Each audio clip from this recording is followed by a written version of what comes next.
Let's get nasty on a Wednesday. It's a Fast Line on 101 ESPN. Andrew Marsh, Jamie Rivers, Anthony Stalter. 2:02. Your time check is brought to you by Clarkson Jewelers, an officially licensed Rolex jeweler. Carey out for the next couple of days. He'll be back with us on Monday. He'll be back with us on Monday. That guy is always missing. Can't keep that guy here, especially during hockey season. Yeah, you can't find him in hockey season. Come on. Love that you're going to be a part of the show today. You can always text in. The Air Comfort Service text line is 314-399-9646. You can always leave us a mic drop. In fact, we encourage you today. We want your thoughts on the Mike Shildt situation. Dobbs Tire and Auto Center's 101 ESPN mobile app is where you can find the Scott Lee Heating Company mic drop feature. And, of course, shout out to our Snake Pit. That's our 101 ESPN YouTube channel, the Fastlane YouTube channel. The chat is revving already. We're going to get to a lot today. A lot of hockey, a lot of Mike Shildt stuff. We're a little light on football today. We'll get into football a little bit more tomorrow, but again, a lot of hockey. And boys, start off with the Mike Shildt situation. First of all, not surprising. Nope. Peek behind the curtain. I read through some of the comments by listeners during the BK and Ferrario show about how, hey, St. Louis media pretty soft. You guys didn't unearth this. First of all, we're not reporters. Okay, no, we're not reporters. We had information. We couldn't run with. Cardinals made that decision. Cardinals didn't want the information out for whatever reason, and in my opinion, this is just my opinion. They did Mike Shildt a solid. Mm-hmm. They didn't ruin his reputation. He wound up getting not only a managerial job again, but he also got another coaching job before he became a manager of the Padres. But everything that you're reading from Kevin Acee, who was on with BK and Ferrario, and we have got some of that sound, reporting that the issues in San Diego were eerily similar to those here in St. Louis. Shilt's demanding, micromanaging style, quick temper, intense relationships with coaches and support staff wound up grinding on his staff. And it was never the players. The players always seemed to enjoy playing for Mike Shildt. It was essentially everybody else, or most people. John Heyman also reported that Mike Shildt had a very poor relationship with some of his coaches. Sources suggest one of the coaches was recently so upset after feeling insulted by Shildt that a fight nearly broke out. We danced around some of this for reasons that, again, we just, people weren't willing to go on record with it. Let's just open the closet door here for a second. Sure. We were told flat out from people inside the Cardinals organization about exactly what the philosophical differences were. It wasn't baseball. And it wasn't Mo. It was not Mo. It was people management. Yep. The way he managed people, and not his coaches, not his players, not isolated to that. Unfortunately, it was the travel staff, the PR guy, the media relations team, all people he had to deal with on a daily basis were not thrilled with the way they were treated over the course of time with Mike Shildt. Apparently, he had a short fuse, had no time for mistakes, and no time for any kind of dialogue back and forth. It was very much a dictatorship. We heard that from people inside the Cardinals organization, but at the time was not our job as sports broadcasters or talk show hosts to be breaking news like that. If the Cardinals were not willing to open up the playbook, so to say, and talk about it, then yeah. And then we had people that were trusting us too. Absolutely. And so you can't break that trust. And now everybody in the Padres organizations come out. Now all of a sudden, people in St. Louis are like, yep, right, that's our Shilty. Yes. The other thing too is sometimes you get information offhand. Sometimes you get information like, hey, this is what I'm hearing. It could be somewhere in the middle. It could be somewhere in the middle. Yeah, again, we're not reporters. If you want to go with the kind of the standard reporting, it's three. You get three sources. Most of the time they're unnamed, but you get at least three sources and you can kind of roll with something. But we danced around it. We kept saying, well, it wasn't Mo and it wasn't philosophical differences. It had nothing to do with Mo wanted it his way and Shildt didn't, and he fought it, and Mo kicked him out. Because Mo wanted to. My favorite narrative is Mo wanted to control the team, and Shildt said, "No, this is my team." And people are putting Shildt on. They're like ready to have a statue made of him because he stood up to the powers that be. Yeah. I had nothing to do with baseball. Correct. Here's the thing. The Cardinals, like you said, they did Mike Shildt a favor in this aspect. They didn't really help themselves with this either in controlling the narrative with the Cardinal fan base, because now by doing that, you allow yourself to you open yourself up to criticism. So the people that felt a certain way about the front office and how everything went down with Mike Shildt, I understand why they feel that way, because they weren't really given the right answer. Right. And and by the way, I don't fault anybody. I don't either. I don't fault. Look, there are times where we have a take and it's bad. It's pretty much every day.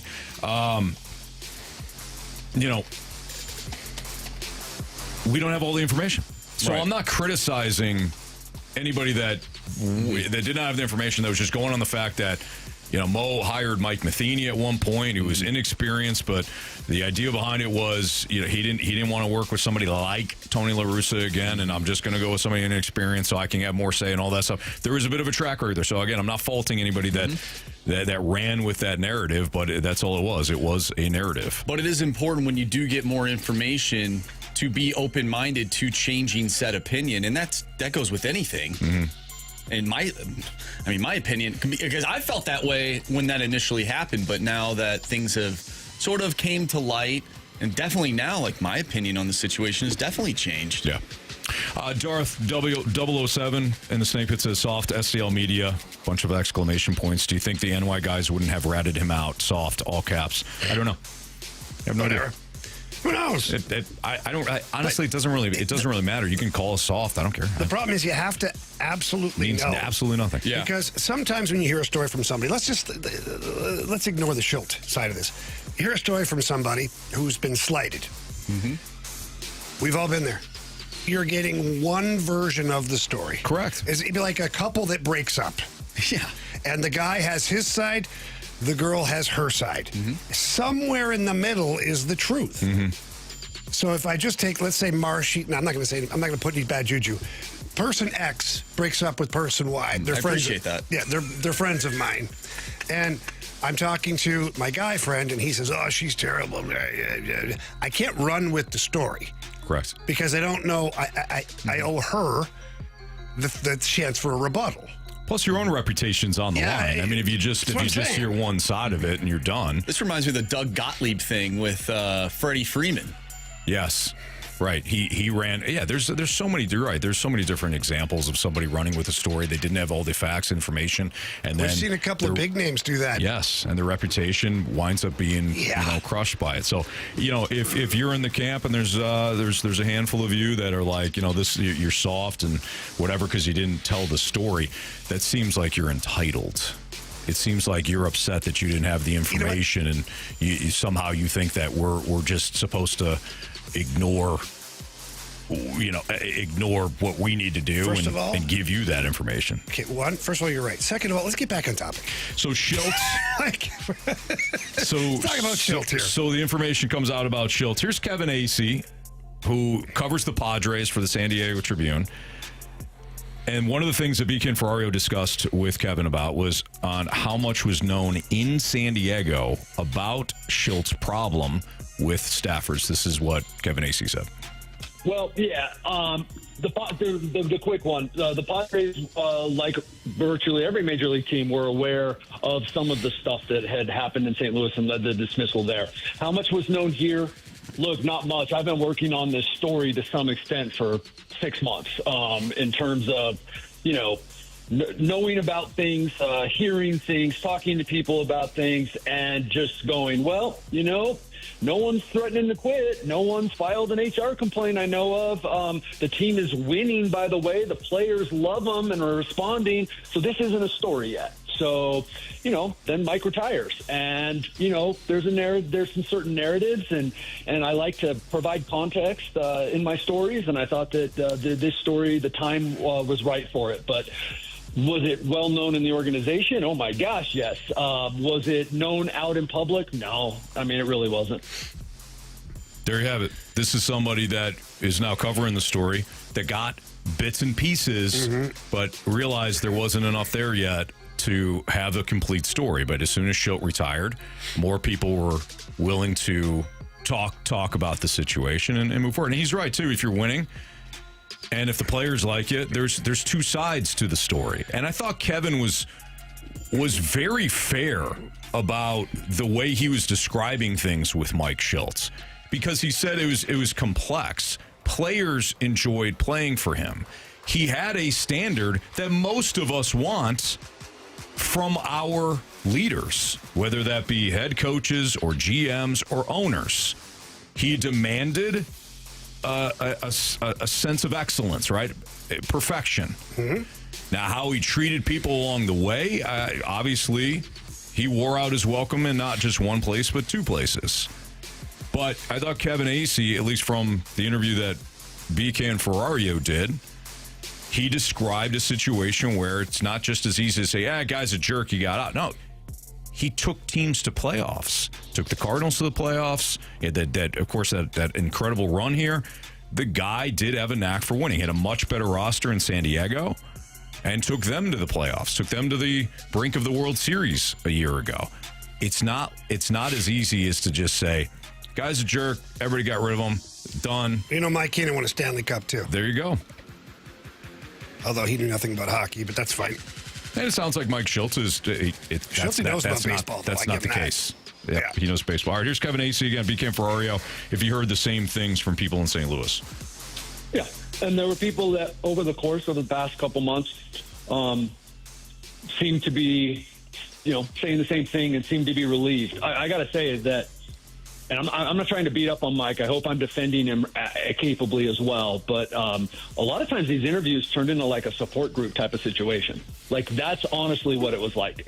I just, if I could give people a picture of, because a lot of people, right? Like, hey, I was raised a certain way and at a certain time. I'll be 55 pretty soon. I responded to harsh coaching. I responded to that was me. I guess if you asked me, gosh, do I think that being yelled at by my boss is a big deal? The answer is no. I'm not going to put myself in the place of someone who doesn't think it's okay, though. I'm not going to say that it's okay to be belittled by your boss or made to feel insignificant or that time and again you can't do something right or be yelled at. I'm not going to say that. And maybe I wouldn't like it either in that situation. But I'm just saying we can all have our opinion on that. But if I could give you a picture of what people painted, it was like being in a kind of an abusive relationship. And please, let's keep that in context here. I'm just saying that, like, it really felt like a support group, some of these interviews. Not some, most of these interviews felt like a support group. That's interesting, too. And I think what he's talking about, too, he's referring to the people who covered Mike Shildt and perhaps some of the staff members that were part of Shilt's group or teams here in St. Louis and in San Diego. And I'm anxious to see if at some point Mike Shildt does an interview with either Kevin or somebody else. Like, I know he kind of sort of responded, I guess, to a few things, but after, I don't want to say scathing, but after this very informative piece came out, if I'm Mike Shildt, I'm thinking of two things right now. One, I'm going to just keep quiet and hope this goes away eventually, and we're just going to sit off in the sunset and we're good here. Or I have a sit down with the guy who wrote the piece, and we do it on YouTube or whatever it is, and we just say, hey, look, and admit your wrongs, because nobody's perfect. Nobody is the perfect coach or manager or boss. Everybody has their moments of being, unsuccessful, whether it's managing people or within the game itself. Yeah. But I think the only fair thing to do is let Shildt have his moment. And if he doesn't take his moment, I think that's telling too. I'm sorry to go back to this. I really am. Mike in the Snake Pit says STL Media gave no info on Card during off him, and now we hear about it from SD. And he clarified firing of. STL Media gave no info on the firing, and now we're hearing more about it from San Diego. Let's play that out for a second, okay? And again, I'm not sensitive about this. So let's just all maybe use our brains here for a second. Let's play that out. you're already pissed off because the Cardinals fired Mike Shildt. You have no idea why. You just know that the man that brought your team to the playoffs was just fired. And you want to blame Mo, which most of you did. Okay? Now, which I don't think at the time was necessarily wrong. We didn't know why the Cardinals let go of Mike Shildt at the time. All we knew was what everyone else knew, which was what the Cardinals were citing. Philosophical differences. Okay? In the weeks and months that preceded, we all have relationships with various people that were starting to say the same things. Nobody was upset within the Cardinals organization. I shouldn't say nobody. I shouldn't use definitive terms. Not many people were upset when Mike Shildt was let go. Okay. So now what do you want us to do with that information? We're getting it offhand because we're not in the locker room, or clubhouse, excuse me, and we're not in the organization. We're getting it offhand. But we're starting to hear more and more and more and more. Not more details, but just more of similar, hey, didn't necessarily treat his staff the right way. Okay. You now put that together too. Yeah, what do you now want us to do? You want us to say, oh, he didn't treat his staff right. What's your response to that? I don't care. You got the team into the playoffs. This is still a Mo problem. We didn't have I'm not a reporter. Jamie's not a reporter. Marsh isn't a reporter. CD's not a reporter. So we've got circumstantial information on this that you feel entitled to. The best we did was, hey, it wasn't Mo's fault. Philosophical differences was the reason given, but there's more to the story. That's what we all said. We've been saying that for about a year now. We have. Well, and Mo alluded to it on TMA, by the way. He did. We'll play that audio later, for legal reasons. So they must have signed some kind of an NDA, too, when he left. Sure. Yeah, because Mo didn't want it. Didn't want it out. Cardinals said, don't get it out. Don't let it out, whatever. So now that the same thing happened in San Diego and somebody was able to put both stories together, an actual reporter, now the story's out and we can kind of share what we have. Darth 007 says, report it. Report what, my man? Report what? Report what? That people didn't like him? That's not a report. On a show, by the way, that is just a sports entertainment show. We all know our lanes here. I don't understand why this keeps... Report what? Well, somebody on here said, Lewis and Clark Brock says, I love you guys, but you're all saying that you had multiple sources within the organization telling the things that have now been uncovered. And then you say if you have 3 sources, you can run with it. Okay, we're not reporters. Buddy, I had one. I had one. Jamie had one. Marsh? I just hear stuff. He's hear stuff. Okay. I'm not in the business of ruining someone's career over I may have heard some things. What I said, and that's the opinion of somebody else, right? But now this appears to be a trend, which is something that you can go off of. We said it earlier, right? We had one side of it. Let me clarify, because I did say you start to hear multiple things. You started to hear that people were hearing the same things, not exactly sources. So, again, I'm sorry that you felt misled in some of this. I don't know how it's our responsibility. Well, you know. If anybody's responsibility to clarify things, it was the Cardinals. And they chose not to. And they legally probably signed off on not talking about it. Mo said it. Mo said legally I was advised not to talk about it. Yeah. Well, and again, back to my point earlier, I don't blame Cardinal fans for feeling a certain way about it because this information was not given to them at the time. And now that it's coming out, okay, maybe some opinions change, but I understand people that are upset or that have been upset with the front office for quote-unquote philosophical differences when they're watching this guy go coach or go manage the Padres to 90-plus win seasons and playoff berths every year. Well, that's because they thought it was baseball. Exactly. So I don't blame the reaction that people are having right now because they want to know these things. I don't blame the fans at all. Understand.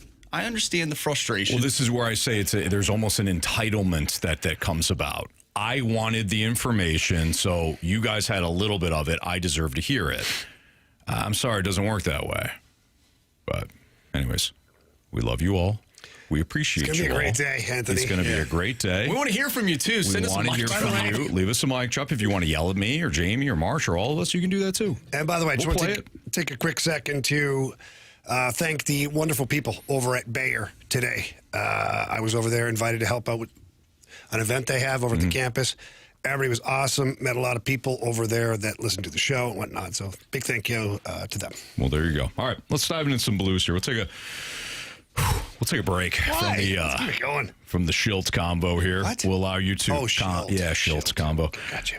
Remember when I said Shildt the one time on there? Yeah. Was that your first? Yeah. Never forget your first, Never Anthony. forget your first. You That's bleeped right. out the wrong word. No, that was a different time. That was a different time. Yeah, that was another time. Absolutely. All right. Is Joel Hofer in line for a much larger role this season? We'll get into that next on 101 ESPN.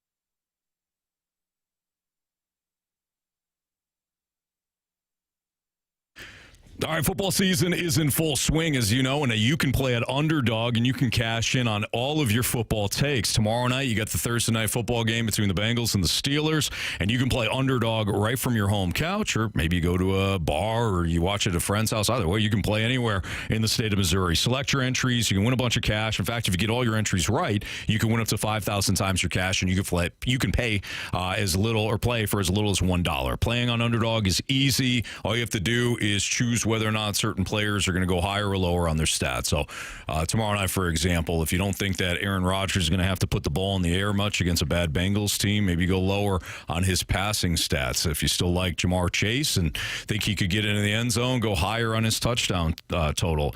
How you want to play is completely up to you. But again, cash in all season long on your football takes with Underdog. So download the Underdog app today. Sign up with my promo code Anthony to score $100 in bonus funds or bonus entries when you play your first $5. Again, that promo code is Anthony. Underdog, make plays, win money. Must be 18 or older and present in Missouri. Terms apply. See assets.underdogfantasy.com/web and /play and get terms _DFS_.html for details. Concerned with your play, call 1-800-GAMBLER or visit www.ncbgambling.org.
brings it in. They look back. Door! Hofer did it again! Are you kidding me? Another save on Farabee. You have to be kidding me. That is the third backdoor pad save he has made in this period. The Blues. Jamie says some stuff sometimes. I mean, oftentimes right before the mics come back on. And you brought it they're up. always special. Yeah, I did. You know what? It is my fault. You're right. That was Joe Vitale and, of course, Chris Kerber on the call. Joel Hofer in line for a much bigger role this season. That I think it's obvious because, of course, you have he's earned more and more starts, but two, of course, at one point during the season, you have Jordan Binnington taking some. He's going to be playing. He's still going to be playing hockey, and he's going to be playing at an elite level for Team Canada. Yep. And you're going to need your. I don't know. Is it fair to say if it's 1A, 1B goaltending situation? In this situation, it's absolutely 1A. Your 1B goaltender to step in and play some big time minutes for you. You're going to need both goalies. It's not going to be an even time share, but I think we're going to see more of Joel Hofer this year than we did a year ago, and I think that's the right approach. Yeah, so this to me goes back to a couple of years ago when Thomas Greiss was here in St. Louis. And in talking to Davey Alexander, the goalie guru, I call him, for the Blues, he's much more than that, but let's just call him the goalie guru for today. He discussed how that year was tough on the team, and it's not Thomas Greiss's fault, per se. But he also said it was very tough on Jordan Binnington because he ended up playing way more games than he should have because, now this is obviously a problem for Thomas Greiss, because Thomas Greiss couldn't carry any water that year. Like, it was tough to play him. Mm-hmm. So when in doubt, go back to number one. And what he saw, or what the Blues noticed, is that like Jordan Binnington got wore out. It's not that he's not in shape. Playing goalie is a really tough job. And when you're playing 60, 65 games, like that's a lot. You got nothing left in the tank at some point. So last year they had a little experiment with Jordan Binnington and Joel Hofer. And again, Joel Hofer, fully deserving of every game he plays. But what happened was they noticed that when Jordan Binnington just got a little bit more rest from time to time, played at a higher level. I mean, that makes sense. Makes sense, right? Just like any athlete. You get a little bit more rest, probably play at a higher level. Mm-hmm. And so last year, Joel Hofer played more games. And this year, being really aware, like you said, Anthony, being cognizant of the Olympics and the intensity that is, and those will be, they play those stressful games. It's different than a regular season game. It's different than a preseason game. Mm-hmm. In fact, it's different than a playoff game. It's high leverage innings all the time. It's nonstop. They're the best players in the world every single time they come down the ice. So they're going to try and manage that properly to where Jordan Binnington is able to go and play at a high level for the Olympics and then come back to St. Louis and play at a high level again because they have Joel Hofer. And now, Marcia, I know we have audio. Yeah, we do. Jim Montgomery at Morning Skate was talking about Jordan Binnington and basically what you just mentioned about the scheduling this season and trying to get Joel Hofer some more starts. So this is what Monty had to say after Morning Skate. If you look at Binner's career, more games he's played, it's just harder on the body. And being in the West, you switch time zones a lot more than you do in the East. You look at the goalies that play a lot. Martin Brodeurs' career, he was in the East. Tuukka Rask played a lot of games in Boston. He was in the East. The goalie in Tampa, he's in the East. That's also something that's interesting that I've never really thought about, the time zone change. Mm-hmm. And trying to figure out which goalie is playing, because there's a lot of travel in the NHL. You're playing every single team at least twice. So that's something that I've never really thought about. Hey, what are your thoughts on that? Well, I played in both conferences, and I can tell you that the travel in the East is way easier. Like, I play for the Islanders, play for the Senators, play for the Panthers. So kind of all up and down the Eastern. Thrashers. The Thrashers, too. You're right. So with the Thrashers, you had the luxury of playing Carolina, Tampa, Florida, all in one little small area. And then an hour and a half, 2 hour flight up the coast you go. You got Washington, a little bit further, Boston, all the New York teams. Mm-hmm. And when I played for the Islanders, think about that. Philadelphia was like an hour and a half bus ride away. And then we had Washington. It was super close. You had New Jersey, you had the Rangers, We had like 5 teams that were all within spitting distance of each other. Sure. And Buffalo's a little higher. That's obviously. Yeah, but it's like a 40-minute flight. Yeah, it's not a big deal. Ottawa's an hour and a half. Yeah. Toronto, an hour and a half. Montreal, an hour and 15. Like, it was like a joke to be, we're going on a big road trip. Right. Really? Like, it was nothing. And you're all, by the way, every game's in the same time zone. Mm-hmm.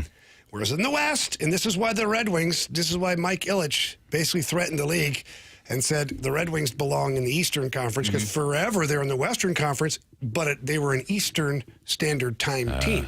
Going back and forth. So every game you played was in a different time zone. Sure. Toronto the same way back in the day. I know it wasn't East-West. Well, it was in the Norris division. Right, but you're still playing teams in a different time zone. Well, you'd have St. Louis, Chicago. Right. We're all Minnesota. Like, we're all in the Central Time Zone. So Toronto was going through it as well. But it makes a big difference. Like, let's just take this road trip that we just went on. Left here, St. Louis, went to Calgary. It was like a 2.5-hour flight, maybe a little more. And then we flew a quick one to Vancouver, not too bad. And then 4 hours, over 4 hours to get back from Vancouver. We got home at 3 o'clock in the morning. They had practice at 12:30, and then now they play. Like, so if you're Jordan Binnington and you're having to start all these games, it's way different than going, like, let's say you're in Boston. Oh, we had a 3-game road trip. We went to Islanders, Rangers, Jersey. It's tough. What was your longest flight? 35 minutes. And we got home. I was home in bed before midnight after the last game. Right. That's easier. So I think that's what Monty's talking about. And go ahead. Oh, I was just going to bring up what you were probably going to bring up in terms of Joel Hofer himself and the growth that he's had. And I want to play this piece of audio, but before we get to that, we talk about development with just certain players, whether it's baseball, football, hockey here, defense, they take a little bit longer than perhaps forwards do. But we really don't talk about goaltending. Like, are the Blues doing it the right way with Joel Hofer and how to develop a goaltender? Every year he's getting a little bit more time. Like, we know that this guy can make some big time saves. We watched it on Saturday against Calgary, and we've seen other games where he's made big time saves. This guy is an NHL goaltender. Well, I think, Marsh, to your point, I think they've done it right a couple of times now. It's not just with Joel Hofer. You also had Jake Allen? No, well, Jake Allen, yes, but the kid that went to Detroit. Oh, Ville Husso, another situation. He didn't run it out, but that's hockey news. Still, the Blues kind of got the best out of Ville Husso, and then shipped them off. Got something. They made the him. right decision. Do you remember when oh my God! Remember that one? People like, it's kind of why I'm laughing. Trade Binnington, keep Husso. Yeah. Really? I think that playoff run right there may have changed things for the Blues. So here's the thing that's interesting, and I know that somebody on the text line somewhere is going to talk about, well, at what point does Joel Hofer get the crease because you can only hold him back for so long? I mean, good question. It is a great question, and Army has done a fantastic job of marrying the contracts of Binnington and Hofer together. So they've got this year and next year, and then Binnington's an unrestricted free agent. Hofer, restricted free agent. Binnington currently makes $6 million. Hofer making 3.4. Now, the inflation of the game is going to change some things here as far as salaries are concerned. But I would say that in 27-28, Hofer's probably going to make $7 to $9 million, somewhere in there. And if Jordan Binnington wants to stay in St. Louis, if he wants to pull the Marc-Andre Fleury type thing, we're going from starter to backup, I think there's a home here for him. The reason I say that is nobody in the minors is pushing. Especially now that Colton Ellis was the heir apparent. Nobody's pushing. So if Jordan Binnington can go from playing 50 games to 30 games and still playing at elite level, and Joel Hofer goes from playing 35 to 50. They just flip contracts? Flip-flop the contracts. Binner will probably still make like $5 million because of the inflation of the salary cap. Still making a good living, getting a raise, not a raise, but, good salary. I could see that happening. I mean, Binner loves it here. All right, it's Fastlane on 101 at ESPN. Don't forget, we're taking your mic drops, your Scott Lee Heating Company mic drops on the Mike Shildt situation. Have your opinions of John Mozeliak changed with the recent news of Shildt? your thought, have you been surprised by any of this? Do you absolutely hate us and our faces? Whatever. Just leave us a mic drop. We'll take them all. What's trending, though, is next with Andrew Marsh.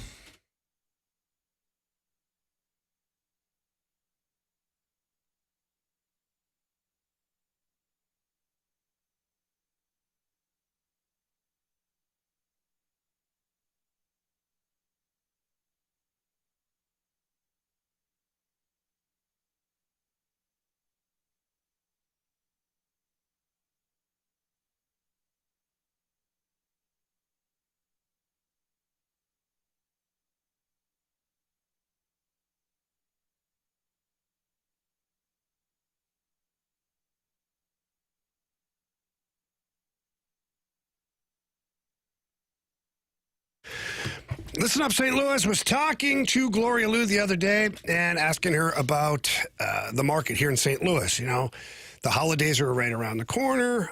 Winter's coming. Should people be looking to sell their home?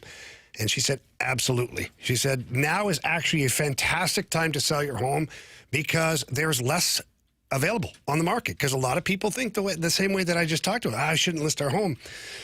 No, now's the perfect time to list it, and you should be listing it with Gloria Liu. With your home sold guaranteed realty. She's been in the business for over 20 years, and just like the things we just talked about right there, she understands exactly what the market is doing here in St. Louis, and she understands when to list your home. And the best part is the price. We all know that if you list your house for too much, it sits there forever and it looks bad. A month and a half from now, everyone's like, well, why didn't that house sell? I don't want that house. And if you list it too low, it sells quickly, but you're leaving money on the table. That's where Gloria Liu comes in, and her staff get together, and they price your house accordingly in order to get you the top dollar possible, but also get you to the closing table as fast as you can. So please pick up the phone. Tell Gloria Liu that Jamie Rivers sent you, and her number's 314-325-6888. Again, that's 314-325-6888, or you can always visit GloriaHasTheBuyers.com.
101 ESPN Sports Center.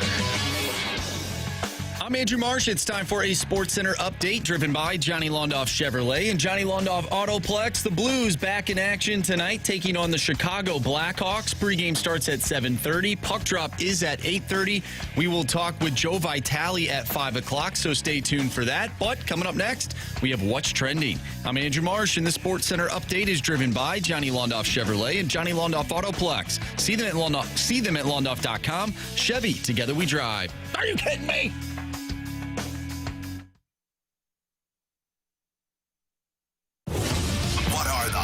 Topics in the sports world. What in the wide world of sports is going on here? It's time to find out with What's Trending, brought to you by Elite Comfort Experts. Heating and cooling with no gimmicks, just guarantees. EliteComfortExperts.com.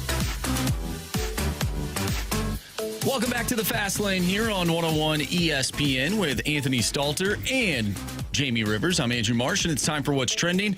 Gentlemen, I want to keep that Joel Hofer and Jordan Binnington conversation going. Okay. There's a piece of audio that we have from Jim Montgomery at Morning Skate talking about Joel Hofer's growth, and we're also getting some good questions from the Air Comfort Service text line. That's why I want to keep the combo going. But here's Jim Montgomery on Joel Hofer and his growth that he's seen in the young netminder. I think his maturity of understanding the NHL, of just the experience of playing it, understanding the flow of the game, and understanding the importance of his position and how he commands the game. His confidence, he's never had an issue with confidence, and that's why he is such a good goaltender. I don't know any goaltender that I've met, and I've had the good fortune of being around great goalies in my career. I've been around Patrick Roy, I've been around Martin Brodeur because of growing up in Montreal. I've been around Cujo. And then as a coach, I've been around Bishop, and now I've been around Binnington. And in Boston, we had really high-end goaltenders. They want the net, and they believe they're going to make every save. So he mentioned the goaltenders that he had in Boston, which were Jeremy Swayman and Linus Ullmark, and those guys won the Jennings when the team won the President's Trophy. They had 135 points. That's a lot of points to accumulate in a season if you're one specific team. The question is, what's the difference between Jim Montgomery's management of Jordan Binnington and Joel Hofer versus what he had in Boston with Ullmark and Jeremy Swayman? So here's the biggest difference is the management of the goaltending throughout the season is a little different because Monty kind of at one point was going back and forth, one and one between those two guys. Mm-hmm. I think he was continuously searching throughout the year, and I don't know, it's my opinion, to see who his goalie would be come playoff time. Mm-hmm. He doesn't have to worry about that here at all. He can go 1-1 all year long. He can go 3-1 in starts, 2-1 in starts, like whatever the heck he wants. Jim Montgomery knows that when the Stanley Cup playoffs start, big old number 50s in between those posts, and that's all there is to it. Right. Like, go back to that year in Boston. He ended up switching his goalies halfway through a playoff series, and he didn't know. I won't speak for Monty. Then the organization made it seem like they weren't sure who was going to play in the seventh and deciding game, and then all of a sudden it goes from Swayman back to Ullmark, and then they don't win, and we know the rest is history, right? Mm-hmm. That ain't happening here in St. Louis. It's not. As great as Joel Hofer is, and just like Jake Allen in 2019, he had to step in for a few games in the playoffs where Binnington didn't have a great night or something happened. Even in the Stanley Cup. The Stanley Cup. So it is what it is. Mm-hmm. And Joel Hofer will be ready to go. And Joel Hofer, if he's needed at any point in the playoffs, will play very well, I have no doubt. Mm-hmm. But you know who damn well is going in between those freaking pipes. Right. Game one. And to me, that's the biggest thing for Jim Montgomery, is he has full certainty. I don't have to worry about Swayman, Ullmark, Swayman, Finkel, Einhorn, whatever it is. He's like, Binnington, boom, we're done here. Right. Next. And that's the biggest difference right now for Jim Montgomery, is you have a goalie that is not just playoff proven. He's Stanley Cup champion proven, arguably the Conn Smythe. Him and Ryan O'Reilly, I mean, it had to have been a coin toss. Well, if it came down to Game 7 in you had to decide who's the MVP of Game 7, unequivocally, Jordan Binnington. You don't win that game if not for Jordan Binnington, especially in the first period, and then he had an unbelievable save in the third period, because it's not like that game was completely out of hand at that point. No, Boston came out and took it to you. Absolutely. They had like 5 grade A scoring chances, and Jordan Binnington said, not today. And then you were able to go score a goal, and that deflated the Bruins. Right. You literally thought, woof. And then the goal that Petro scores right before the end of the period. That was it. At that point, you almost felt like it's over because they can't beat Binnington. They can't. And they had one glimpse, a little speck of light at the end of the tunnel in the third period. And Jordan Binnington goes full Patrick Starfish, rubber man, kicks the leg back and stops the guy back door. At that point, you knew this is done. We're done here. Yeah. Order the rings. Do you think You can go now. You can go now. it might not be this season, but in the future, do you see what transpired in Tampa Bay when Andre Vasilevsky took over for Ben Bishop?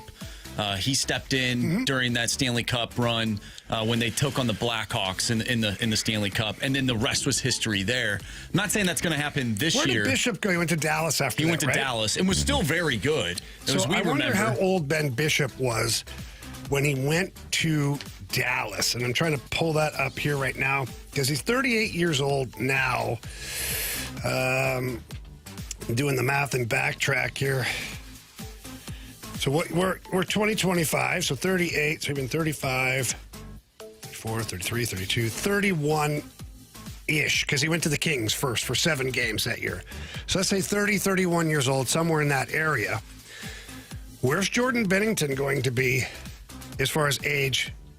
So he's 32 right now, and in 2 years he'll be 34, 35, depending on when the birthday hits.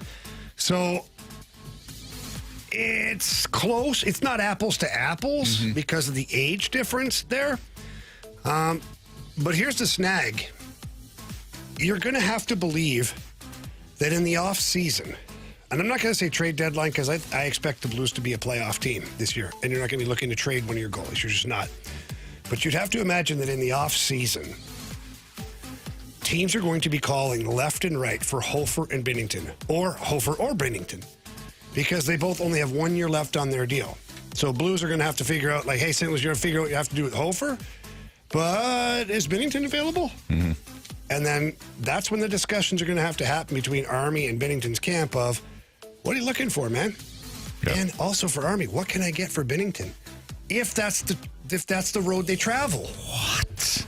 I don't want that. I want the guy to retire a Blue and have a statue outside and hang his number in the freaking rafters. I'll start talking more like that then. All right, well, there you have it. All right. Jordan Binnington retires a Blue. Statue out front to be determined. There you have it. All right. It's Fastlane on 101 at ESPN with Andrew Marsh and Jamie Rivers. I'm Anthony Stalter. Our guy, CD, will be back with us on Monday.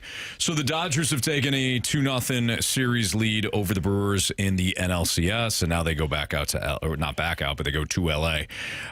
Is money winning the NLCS, or has that become a bit of a lazy narrative? That's next on 101 ESPN.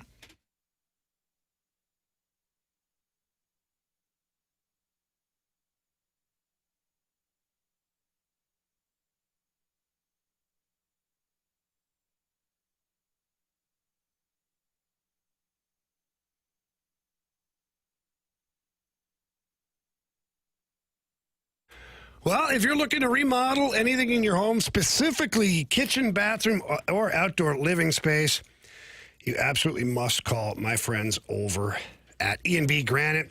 One, they've got a great website. I'm checking it out right now, enbgranite.com. You can get on there. You can compare quotes and things like that on here. You get to see the countertops, the cabinets. They even have a kitchen visualizer, which you can put the things in your own kitchen and you can see what it will look like. Really is an awesome site to check out. But what's even better is going there in person. Yep. Get over to 6135 Manchester Avenue. I did that when I did my kitchen. It's awesome. You walk in, talk to one of the in-house design staff members, and either ask them for ideas or tell them what your vision are. Either way, they're there to help you along the way while you create your dream kitchen, bathroom, or outdoor space as well. The selection of countertops is incredible. You'll absolutely find something you love. They've got cabinets and flooring for all different budgets that you have. Not everybody has a whole ton of money, but I guarantee you, whatever you spend, you're getting quality merchandise from E&B Granite. And the technicians are unbelievable. They get in there, they treat your home perfect. They extract everything from the home without damaging things. And then once they're done, you're just blown away with how awesome it looks. So please give them a call, book an appointment. Tell them Jamie Rivers sent you in. That number's 314-645-9300. Again, that's 314-645-9300. And again, that website is enbgranite.com. Remember, E&B Granite, luxury for less for Missouri and Illinois.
Fast Lane on 101 ESPN with Andrew Marsh and Jamie Rivers. I'm Anthony Stalter. Carey Davis will be back with us on Monday, but Carey's got to be happy that his stupid-ass Dodgers are up 2-0 right now. Jeez, Anthony.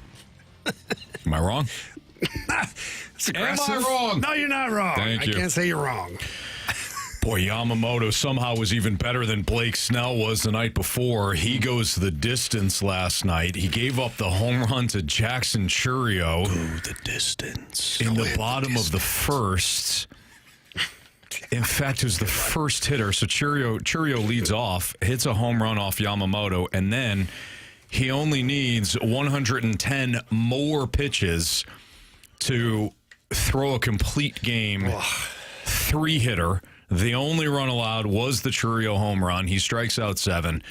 And Yamamoto, Snell, absolutely brilliant to start this series. Can I say something real quick? I was driving home last night, and Boog Shambi was on the radio call, and This was right before first pitch. Boog Shambi's talking about how Yamamoto has only given up 14 home runs all year and how hard it's been for players to really slug on Yamamoto. Broadcaster jinx. Broadcaster jinx literally says the stat, and he goes, all right, here, first pitch.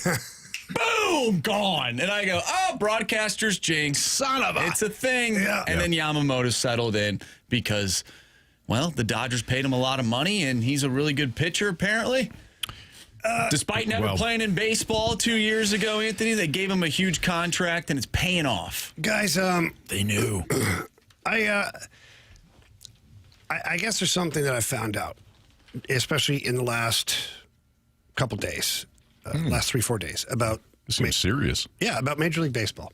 And I don't know if we've ever talked about it, Okay. to be honest. Yeah. Has it been 3 or 4 days, or have you known for a while? No, it's just been 3 or 4 days. Then you need to report it. No, I am right now. Okay. And I talked to 3 people about it, so we're good. Is that when you are a Major League Baseball team and you are essentially trying to compete for a World Series championship, you need good pitching.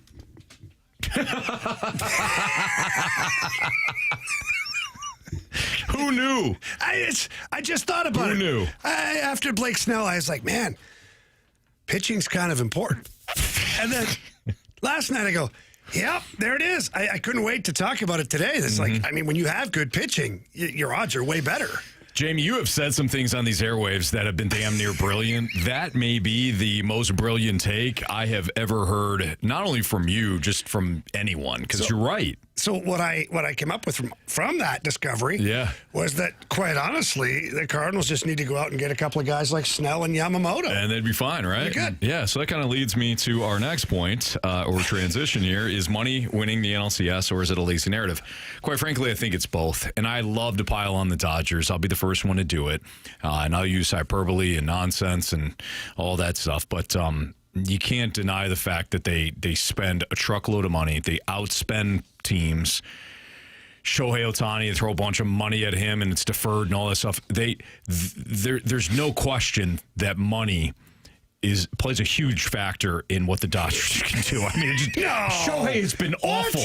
He's been awful in the postseason. I haven't even heard his name. He's been awful in the postseason. It hasn't mattered because they've got Teoscar Hernandez and they've got Freddie Freeman. They got Mookie Betts. They got money plays a factor. But look, man, they're also the smartest organization in baseball. So they're spending big and they're spending wisely. Bottom line, it's both. I think it is a bit of a lazy narrative just to say, well, they spend more than anybody. They do, but man, you can spend. Look at the Mets. But also they have guys they like spend wisely. Kike Hernandez, who isn't a star by any means unless the month is October. It's kind of like you being a Chiefs fan in the month of January and February. It only happens like once or twice a year. Like Kike Hernandez, he's not in the same ilk as some of those other guys, but for whatever reason, he comes to play when the lights are the brightest. Right. They spend big, and then they find guys that anybody else could have. Anybody could have Tommy Edman. Absolutely. Yeah, it's another great example. Dodgers found it. Dodgers didn't find him. Dodgers were able to get the deal done. They're smart. They're aggressive. They spend wisely, and they spend a lot. And they're going to win a World Series again. They spend a lot. Unless my Mariners shove. Here's the problem with the Dodgers for everyone else is they spend a lot, they draft well, and they develop well. So right. They do it all well. Well, do they draft and specifically develop well because they have the money to spend on the resources to make sure those players are where they need to be? I think they're the Apple of baseball. They tend to do everything right. What if you don't like apples? No, not apples, Jamie. I can see why you're confused. I don't understand. That's on me. Is that your favorite fruit? Apple, the corporation. Oh! Yeah. Are they... So who's the Android of baseball? Because some people say that Androids are better than Apple, but people are very brand loyal, so they stick with Apple, despite Android maybe having better applications. Would Android be the Yankees? Is that the counter or is it Mets? Phillies. Yeah, we'll go with the Phillies. Yeah, kind of like odd. Like you don't really know how to use an Android. So you know it's still good, but just not good enough. Like you see features that are awesome, but you're like, I don't know. It's like the commercials. I see Android commercial. I'm like, wow, that looks really cool, actually. Right. I'll never buy an Android, though. Okay, yeah. The marketing is solid. They present well. But you know why I don't? Because I don't want to be the guy that has the green text message, you know? Oh, yeah. No, I want to be nobody blue wants that. text message guy. Sure. Yeah, or the guy that can't be involved in the group. Like if you send a picture and like, no, I'm sorry, the picture couldn't go through. Right. No. Yeah. The video's too small, can't see it. Okay. Yeah. Yep. Yeah. Nah, you don't want to do that. Okay. All right. That's fascinating on 101 ESPN. Have your... What's up? We just got a good text, though. 618 says Cardinals are BlackBerry. Used to be good, but now suck. Dang. BlackBerry's still good. It's just not like Apple or Android anymore. They're behind on the times. What happened is BlackBerry got all comfortable, big, fat, and happy, being the best in the business. I mean, kind of like the Cardinals. And now BlackBerry has done nothing since to improve its Hey, we're still over here. Yeah. Yeah, same technology. That We is all remember great. BlackBerry for being, the cream of the crop. They were... Oh, I remember I had the little dial one. They and were you ahead of click, things. Dial, click. I was like, oh, this is awesome. Yeah. Yeah. And the Pirates are still using a pager. They're on a rotary phone. No, they got the pager. That's great. They keep looking for a payphone. I got a text here. That's not a text. That's not a text. Yeah. It's just a bunch of numbers. That's the serial number for your pager. Yeah. All right. It's Fastlane on 101 ESPN. Have your opinions of John Mozeliak changed with the recent news of Mike Shildt? Keep sending in those mic drops. We're going to play them toward the back end of the show here, the second half of the show. I stumbled upon an article by The Ringer in which they redid the draft of 2024 with all the quarterbacks. So, like, where would Caleb Williams go if you have this information now? And there was a couple where I'm like, what the French toast? Share what I read next on 101 ESPN.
309, your time check is brought to you by Clarkson Jewelers, an officially licensed Rolex jeweler. So I was reading an article by The Ringer, and the writer decided to do a redraft of the 2024 draft, just from a quarterback standpoint. Okay, so the 2024 quarterback class redraft, and this is by Stephen Ruiz of The Ringer.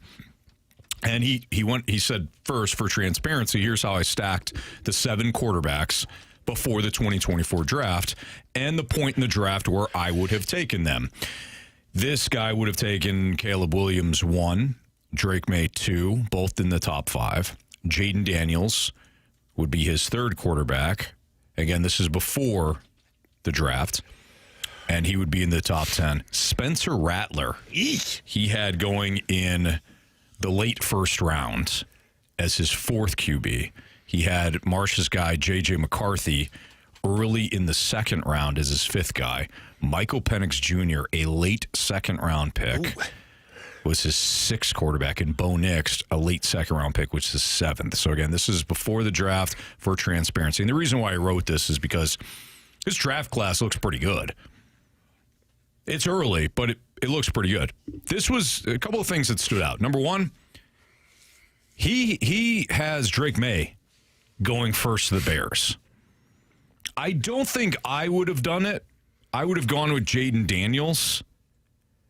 But I don't think it's crazy based on what we're seeing out of Drake May. Yeah.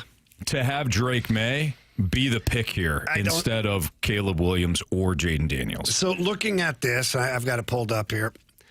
I think Caleb Williams is still a top 5, like he says here. Yes.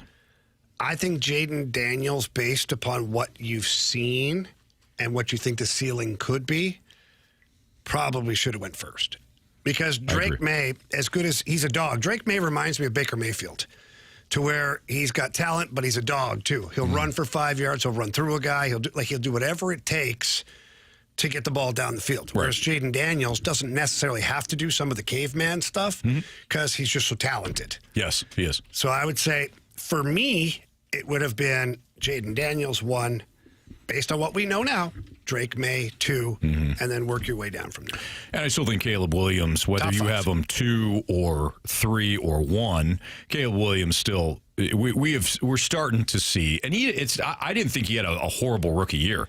In fact, I think given the circumstances, one, Matt Eberflus, who now, and he don't have a lot of talent in Dallas, but Matt Eberflus he's running the worst defense in the league right now.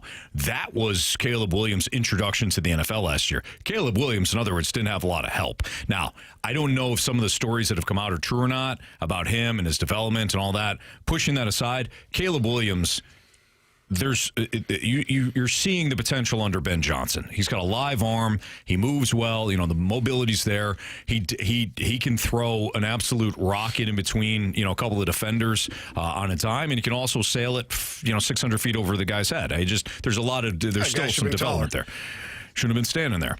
But again, I don't think it's crazy to say Drake May, if you're going to do a redraft, it should have been the first guy picked. Again, I would have taken Jaden Daniels, and I love what Stephen Ruiz, the writer, wrote about this, and this is how I feel. There's only so much that you can do against a quarterback who threatens every blade of grass on the field.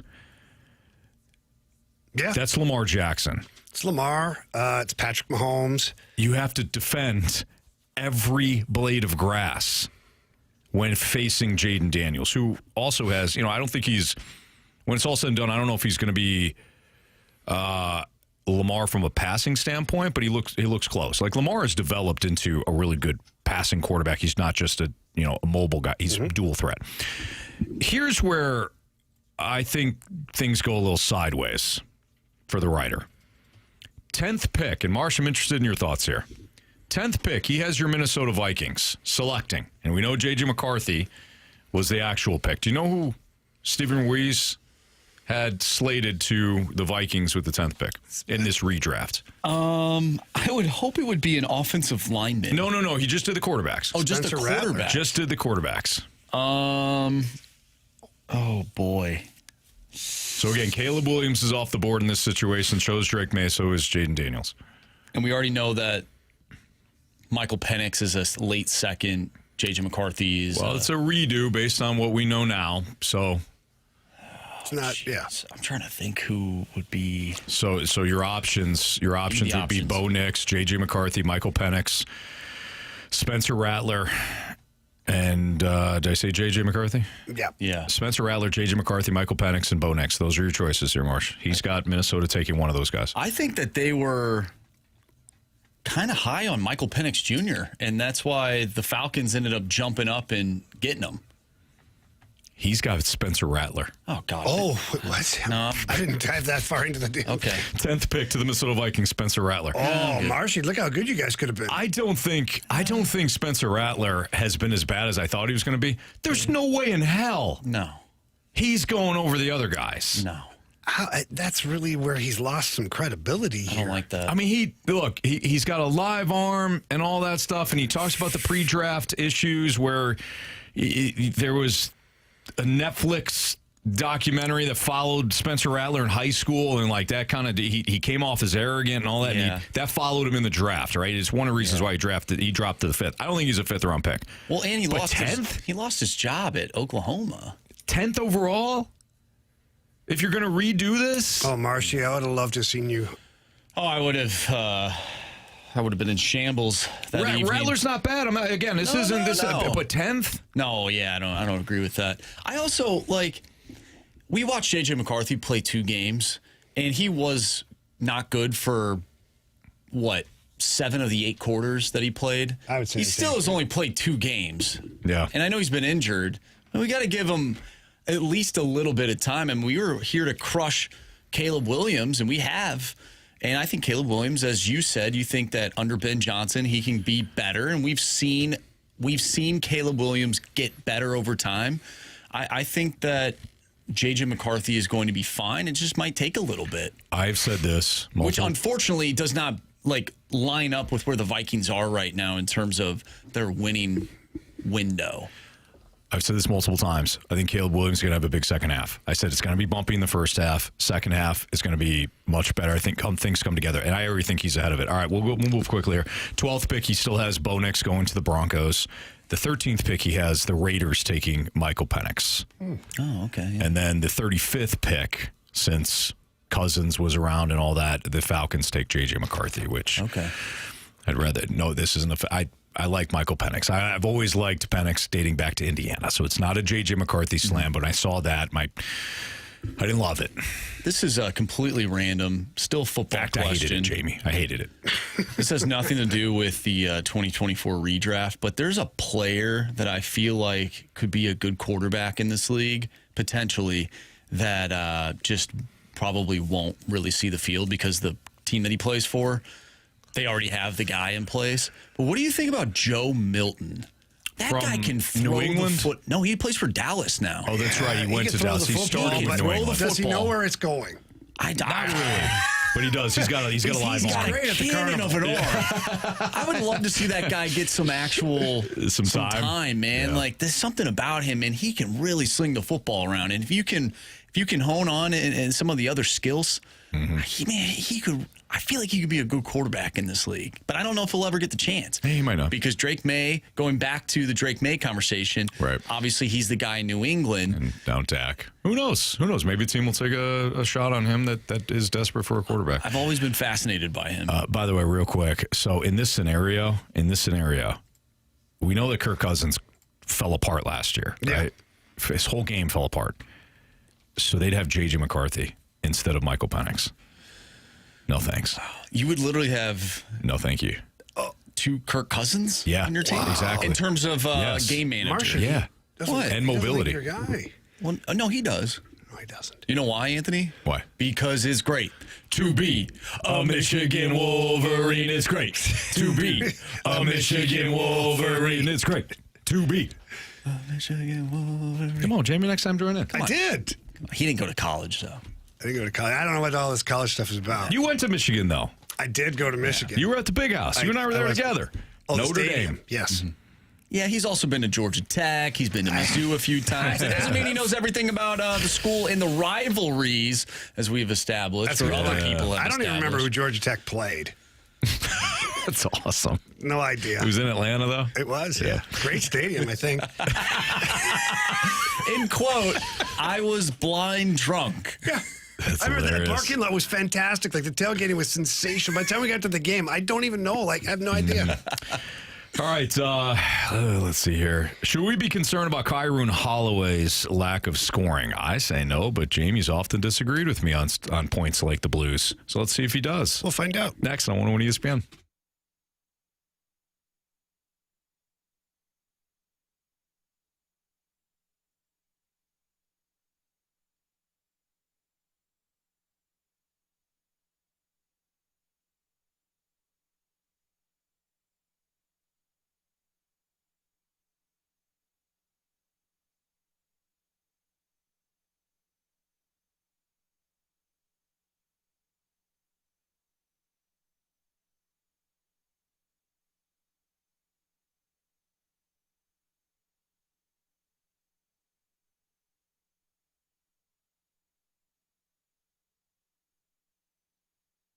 This month, the Scary Good Deals event is happening at Auto Centers Nissan in Herculaneum, Missouri, just minutes from South County. Right now, drive home a brand new 2025 Nissan Rogue, Pathfinder, or Murano with no money down, 0% APR for 60 months, and no payments for 3 months. That's right, no tricks, just scary good treats. And here's the kicker. Auto Centers Nissan has over 1,000 new and used vehicles all in one location. No running around town, no gimmicks, just the biggest selection in St. Louis. Plus, all new Nissans are backed by a complimentary lifetime warranty and a 30-day return promise. Within 30 days, if you're not completely satisfied with the vehicle, bring it back. They'll refund your money, and they'll set you up with something else that you're looking at. Already own a Nissan? No problem. Bring it in for service, and your first oil change is free at Auto Centers Nissan, even if you didn't buy from them. So don't wait. Good deals will disappear soon. Visit AutoCentersNissan.com, or when you head down to Herculaneum in person, tell them Stalter sent you. It's Auto Centers Nissan and AutoCentersNissan.com.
Hey, if you're ready to hit the fairway with the crew from the morning after, then check out the 101 ESPN and Michelob Ultra present the Tee It Up with TMA giveaway. One lucky winner and a guest will score a free round of golf with Tim and Jackson of the morning after at Fox Run Golf Club. It's your chance to hang out, enjoy a laid-back round with Tim and Jackson. Use the code SWING to get entered to win now, either at 101ESPN.com or on the 101 mobile app. Must be 21. The Tee It Up with TMA giveaway is courtesy of Michelob Ultra Superior Light Beer. Should we be concerned about Kyrou and Holloway's lack of scoring? I would say no, because the season's about 4 seconds old. But, Jamie, some would say you got a better eye for hockey than I do. So what would you say to that question? I would say let's just settle down a little bit. Look, both of these guys would love to be scoring goals right now, and they're not. Jordan Kyrou with a beautiful play on Braden Shen's goal in Vancouver. But you know what? In fact, let's toss it to Jim Montgomery, and we'll react to his audio following this. But he was asked basically the same thing. Are they pressing, or are you worried? And along those lines, here's what he had to say. Being early in the year, it doesn't matter if it's a team or if it's an individual. You press, it seems like people press more early in the season. Like if you look at, an example, New York Rangers haven't scored in 3 games at home. And you could see it. They had opportunities last night. They played well, but they didn't finish. They're not calm. They're not relaxed. And what it takes one to go in. Happened to our team in game 2. We hadn't scored in 5 periods. It was about to be 5 periods. And then, we took one puck to an ugly area.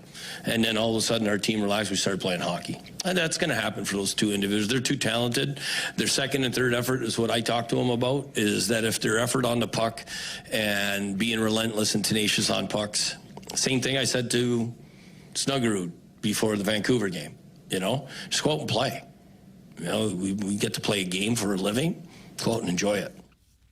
There you have it. Yeah, he's right. And the Rangers are a perfect example. I mean, they're getting booed off their home ice, and it's nasty right now. Which is weird because they're all over the opposition. They just haven't had a chance. They haven't been able to. Yeah, and that's going. Look, there's certain things that happen in sports. It's fluky, and you can try to ride those trends or those habits for a while, but eventually the other shoe's going to drop and things will start to swing back. Well, and you mentioned Jordan Kyrou and that awesome chance that he had. He ends up feeding it to Braden Shen.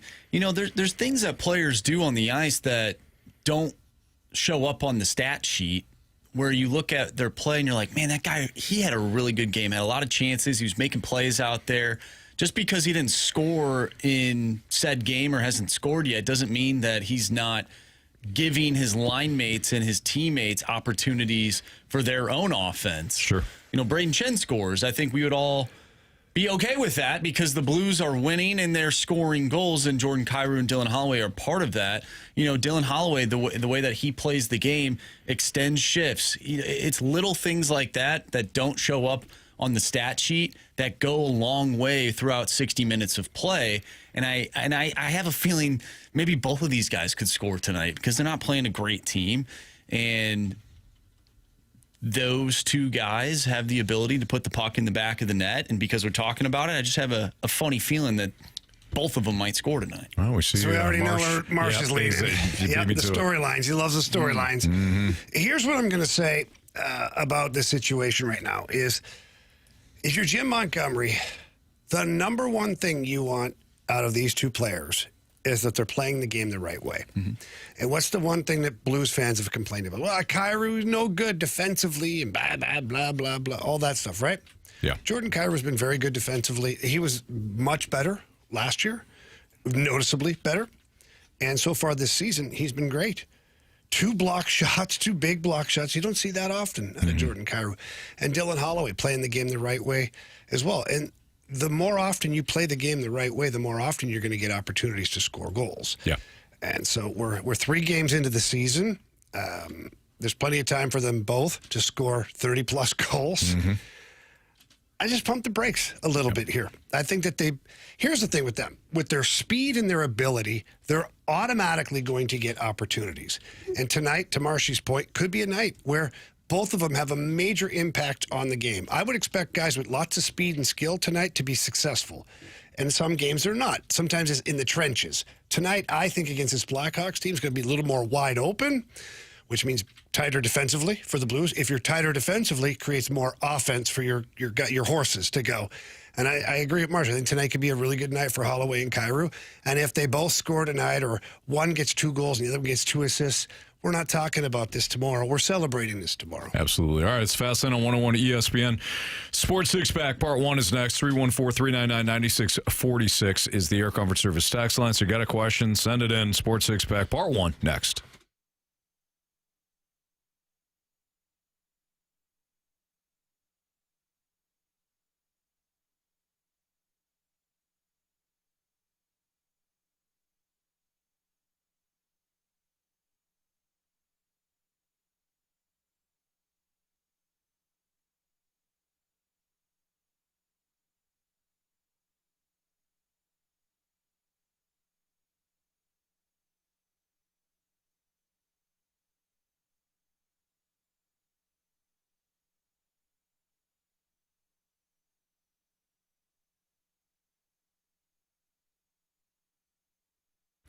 If you're going with the bathroom remodel, you will not beat Mosby Building Arts Out of This World sale. Bathrooms start at just $279 a month. You can upgrade everything that comes with your bathroom, and you can actually just create a spotlight retreat if you want. Boost your family's home appeal and, of course, the value overall. But let me speak to just why you should go with Mosby Building Arts. We've all had projects done before by good contractors, great contractors, and horrible ones. I mean, if you've done enough remodeling within your home, whether it's a big project or small project, you probably run into some issues before. I know my wife, Chris, and I certainly did when we went with a hardwood floor company that came in and, made some mistakes. And we said, hey, can you come back out, take a look at this? They actually agreed that, yeah, this was a mistake. Couldn't get them back out. They would ignore our calls, left us high and dry, and man, what a horrible feeling that is. That's why we go with Mosby Building Arts. They are the right remodeling company. When they came out and fixed some doors for us that were causing some issues in the basement with water damage getting in, I mean, it was awful. It kept me up at night just thinking about, well, when's the next time it's going to be a hard storm coming in and we're going to have water in the basement again. Mosby Building Arts, they set us at ease. They knew what the problem was right away. They're one of the only companies that figured out that the patio steps are actually causing the issue, and there's some damage behind them, and once they ripped them out, they were right. And they did it right the first time. The doors look great, and now I sleep just fine knowing that whenever there's a big storm, our house is protected. So go with Mosby Building Arts. Bathroom focus, basements. They got front doors starting at just $69 a month. Call Mosby.com today. Book that appointment. Tell them Stalter sent you. Mosby Building Arts, the right remodeling company.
101 ESPN Sports Center. I'm Andrew Marsh. It's time for a Sports Center update brought to you by Saliga Heating and Cooling. The Blues take on the Chicago Blackhawks tonight. Pregame starts at 7:30. Puck drop will be at 8:30. Of course, you can listen to that game right here on 101 ESPN. We just got done talking about Jordan Kyrou and Dylan Holloway. If you missed any of our conversations from today's show, make sure you go to 101ESPN.com or check out the free Dobbs Tire and Auto Center's 101 ESPN mobile app. You can head to the podcast page. Make sure you tune in at 5 o'clock to Joe Vitale. We'll have him on the show. You can find our interviews and our full shows at the podcast page. It's all brought to you by the Schaefer Door Company. Coming up next, we have our Sports Six-Pack, so get your questions into the Air Comfort Service text line, 314-399-9646. Part 1 of the Six-Pack is next. I'm Andrew Marsh, and this Sports Center update is brought to you by Saliga Heating and Cooling, a Daikin heating and air conditioning dealer.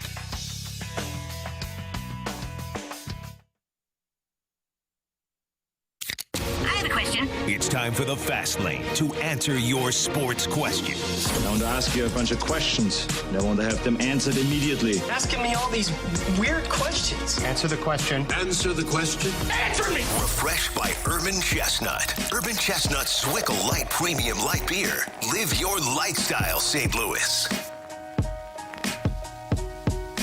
All right, time for part 1 of the Sports Six-Pack here on 101 ESPN. If you want to participate, you can. 314-399-9646 at the Air Comfort Service text line with Jamie Rivers, I'm Anthony Stalter, and here is Andrew Marsh. Question number 1. All right, I like this question because we saw this specific thing be implemented in the NHL after a lockout. Jamie, I want to know what your opinion on this is. From the 636, should the NHL get rid of the trapezoid? Ooh,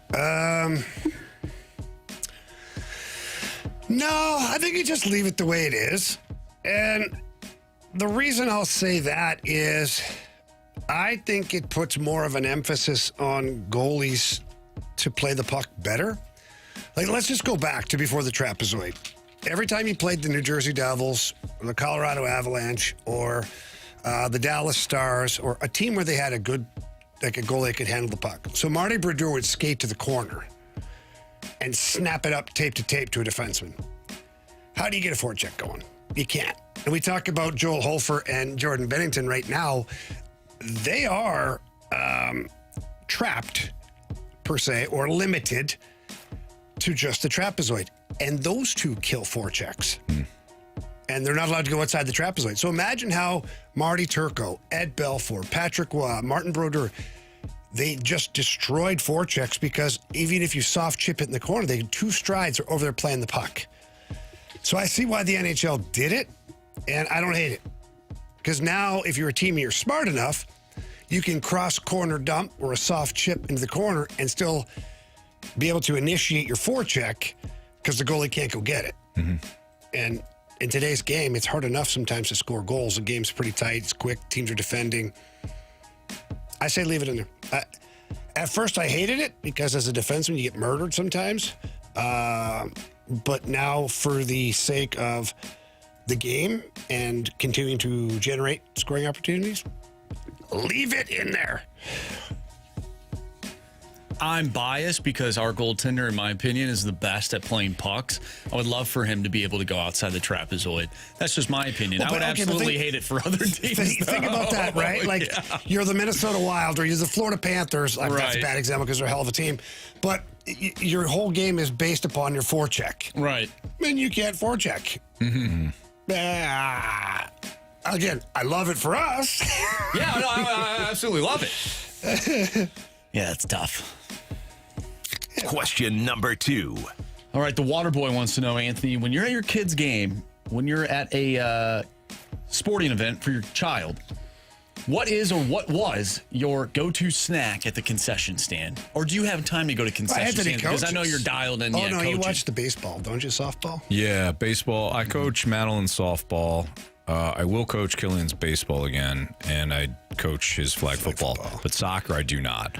You don't want me coaching that. No. Although it looked like I was going to make my soccer debut coaching.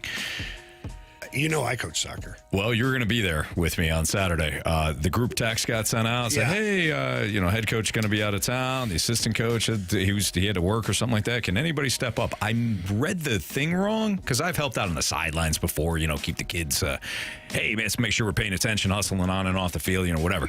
I did that before. So I'm like, oh, yeah, I can help out. No problem. Great. You're going to be the head guy. I don't even know how many players are supposed to be out there. So this happened to one. Don't worry about the players. Okay. If you're running a practice only. Oh no, the game. Oh, okay. That's a little more difficult. I was just going to run football plays and tell them not to use their hands. Tell you what not to do. Don't bring any finches. Right. Finches are a bad idea. Bad idea. Yeah. Some of them have salmonella. A handful of years ago, my daughter played on a rec team, and they were a really good team, whatever. But then there comes a time and point where some of the girls go off and play like high-level soccer, club soccer. And so the coach and the assistant coach, both of their daughters went on to play somewhere else. And so all of the other girls were sitting there, and parents were upset. We'd like to play. We'd like to play. We want to keep this team together. Can anybody coach and whatever? I went, yeah, I'll coach. It's rec soccer. Yeah. I'll coach, whatever. Then I was like, oh, my God, we got to run practices. Yeah. So, right. You know what I did? It's not just the games. You know what I did? I opened up the Synergy Hockey Handbook, because every drill you do for hockey to build skill, you can do in soccer. Yeah, or instead of stick handling and skating, it's running and dribbling the ball. So I had cones set up, and they were going do a round, get a shot on the little net, and then sprint all the way back, and then forwards, backwards, sideways, shoot the ball, pass person to person, one-timer kick. It was hockey drills. But the parents man, this guy really knows the soccer. We went on to win it that year. Yeah, you did. Me and this big, huge guy, Tony, who had played soccer a little bit, but he was great too. He knew the rules and the basics, and I was the skill guy. It was hilarious. That is hilarious. But yeah, it's just rec soccer, right? Just make sure you get the right number of kids on the field. Well, they're good. I wouldn't even know that. Fortunately, the assistant coach is going to be there, so I can just go back to being if he's the assistant coach, why doesn't he become head coach? He's going to for this game. Oh, okay. Originally he was not going to be able to be there. Okay. I thought I was going to just help out the assistant coach, but he wasn't going to be there either. So I was not knowing. I was agreeing to coach. You're fine. You'd have been fine. But now I don't have to. I can leave it in the hands of the professionals, and I can just Anthony, enjoy Killian's game. You'd have been fine. It would have been fine. I'll tell you what. We would have been physical. So we were too. Break somebody's clavicle. All these girls, when they were little, I forget how old they were, they're like, ooh. And Tony, who had played, and he was a big burly guy, goes, no, you got to get in there. He's like, get your body position in there. So we got girls that are bodying up other girls, and the refs aren't calling it because it's part of the game. Yeah, you just can't extend, right? You can't push, you can't hit, you can't mow somebody down, you can't trip them. But if you get in front of them, you can establish body position. And I was like, oh man, this is easier than I thought. It'll all work out. But what was the question on the concession stands? Yeah, favorite snack. So the only concession stands that are available are for baseball out in Afton, and the pretzel bites are usually the go-to. Okay. Yeah. Now Killian loves any and all sugar. He's just all about candy and just junk food. But Fun dip. That used to be my favorite after a game. Geez. Fun dip. With the little sugar stick that you dip into sugar. And then by the time you're done, you hammer the stick down. Yeah. Oh, so good. Yeah, your teeth would be falling out. Big League Chew. Oh, yeah. Yeah. Yep. Oh, that's great. That's good stuff there. My mom used to make homemade Fun Dip. Really? Yeah. Because, the Fun Dip itself was a little too expensive to buy. The little packets were fine, but you want to buy more than that, right? Me and my brother loved it. Yeah. So she bought off-brand Jell-O. Okay. And would put the little bags of this, whatever, and take a lollipop. And you'd lick the lollipop. Boom. The powdered Jell-O. And you're like, Fun Dip. Great Fun Dip. Yeah. I don't know what the name she gave. It was awesome. We loved it. We're like, oh, this is great. Then we had the real Fun Dip. Hey, this is good too. What is this off-brand stuff? Yeah. So it was homemade Fun Dip. That's incredible. That. All right, we'll continue our Sports Six Pack. Part 2 next on 101 ESPN.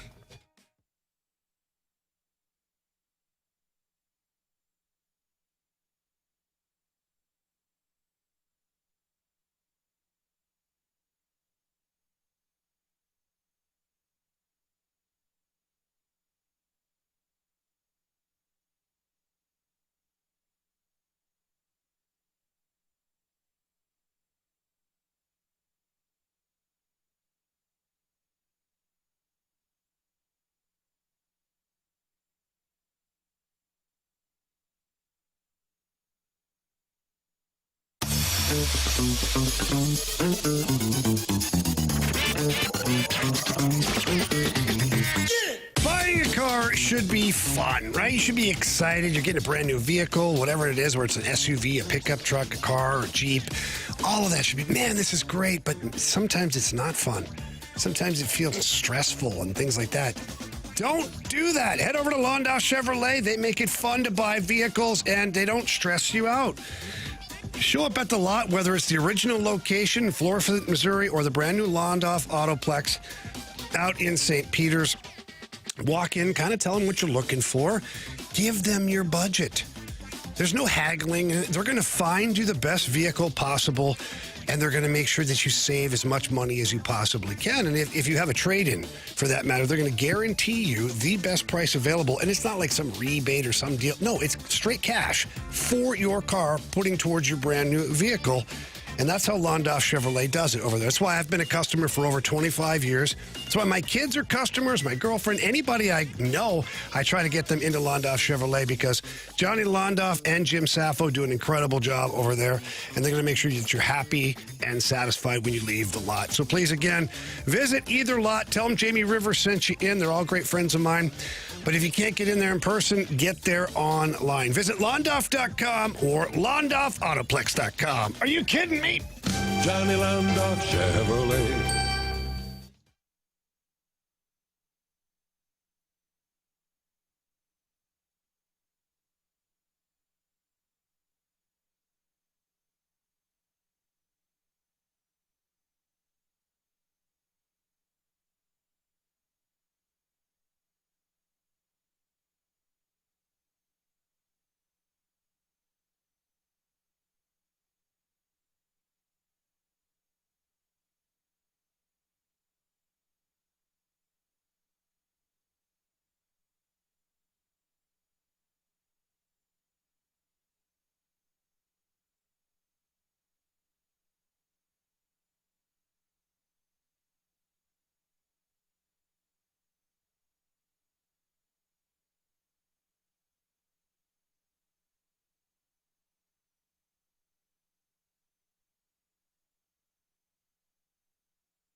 It's time for the Fast Lane to answer your sports questions. I want to ask you a bunch of questions, and I want to have them answered immediately. Asking me all these weird questions. Answer the question. Answer the question. Answer me! Refreshed by Urban Chestnut. Urban Chestnut Swickle Light Premium Light Beer. Live your lifestyle, St. Louis.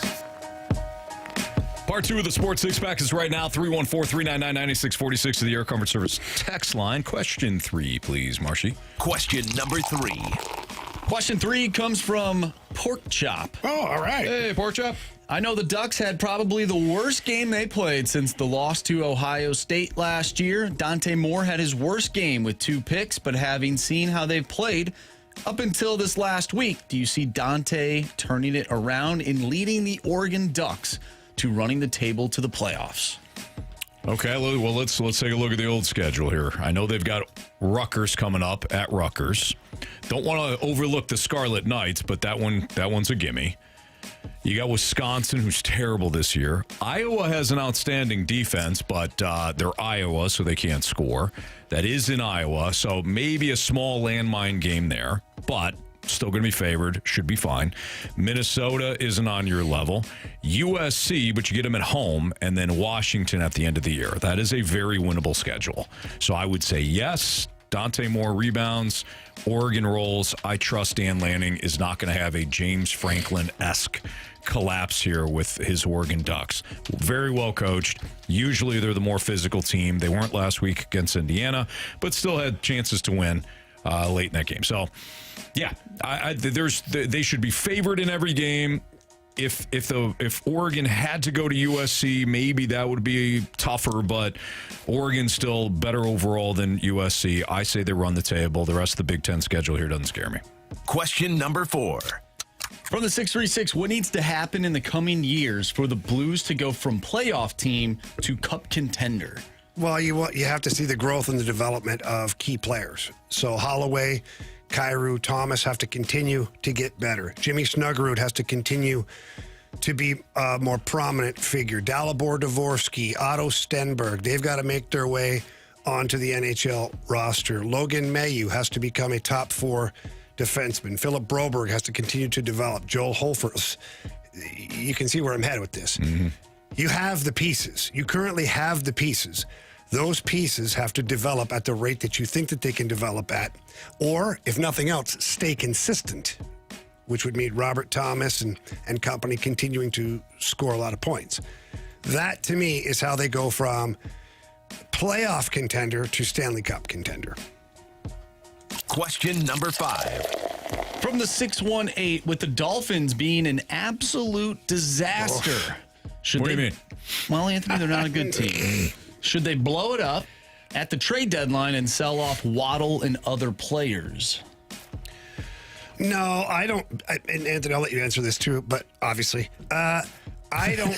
I didn't mean it like that. I gotcha. It's like defer to you, the football guy. No. It's more how I meant it. I wouldn't do that. I wouldn't do that. I think you go find your head coach, though. I don't think Mike McDaniel is the answer. In fact, I know he's not the answer. I think you go find your head coach, and then your front office sits down with your head coach, and then you decide the next step is Tua our guy. If Tua is your guy, then you build out from there. What does our offensive line look like? Can we get a running game going? I'm not worried about Waddle or Tyreek at this point, and this is going to sound maybe idiotic, but they might be the last things I start to look at, because I already know what they are. Mm-hmm. And I don't even know what Tyreek is anymore. Can he even run at the NFL level once he's done with all this ACL, MCL? He might be a completely different player that is unable to do what he's been doing his whole life. Yeah. So you've got to worry about that, is a whole secondary part on that. Mm-hmm. So that's my thought on this. My answer to that would be, and I love what you said about Tua. My answer to that would be, it depends. Like, what are you going to get for Jalen Waddle? If you get, if somebody's willing to overbody for Jalen Waddle, I still think you have to evaluate if you keep Tua. If you that is the first thing you need to do. Then you got to figure out how do we maximize him? Right. And if it's trading Waddle, then we need a good running back. Let's trade Waddle. Let's go get a solid running back to help Tua in the running game. Or I think that those pieces, Tyreek and Waddle in particular, can help you build what you need. And if Tua's not your guy, then you're almost ripping it down to the studs. Tua is limited, and he's injury prone. And apparently that's not tough. The best teammate. He almost comes across arrogant, right? And maybe he's out of... Not almost. he sounds arrogant to me. I don't know if I'd rip it down to this. I don't know what you have to offer teams outside of Jalen Waddle. Nobody's and Devon Achane, the running back. But I would keep Achane. I wouldn't look to get rid of him. Waddle is fine. You need a defense. You need to completely rebuild the defense. You need to rebuild the offensive line. Tua is a game manager. So what do you need for a game manager? You need a defense. You need a running game. Manage the game. Don't turn the ball over. We got to win every game 20-17. That's kind of your lot. So who are you bringing in? You had a defensive-minded coach. Didn't work well with Tua. Wound up getting, himself fired in Miami, and that's Brian Flores, and he wound up in Minnesota. You gonna bring in another defensive guy? Because if you bring in, so you already have a creative offensive mind. Mike McDaniel's just not a head coach. Not a head coach, though. So what? I don't know if you. To me, I'd move on from Tua. I would find some team. I mean, before McDaniel? Like Cleveland. Oh, no. I'm talking about Dan McDaniel's. He's a dead man walking. Okay. So I'm already past that. I thought you were giving him another whole. I'm like, dude. I'm already past that. Right.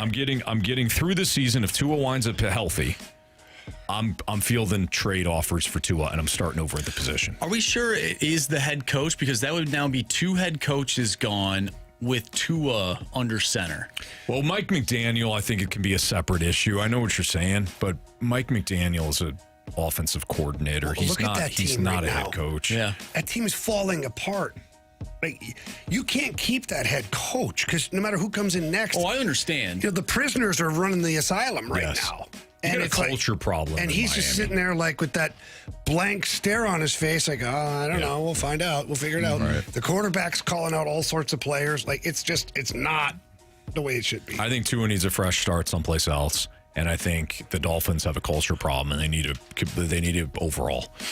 I don't know if that means a fire sale, but I think you need a culture. You might need to. If the culture is that terrible, you might just need to be like, okay, you, and you.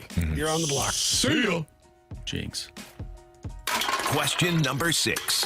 From the 801, assuming time travel is possible, do you think the 2019 Blues Cup team could win the Stanley Cup if they were brought into the 2025 season?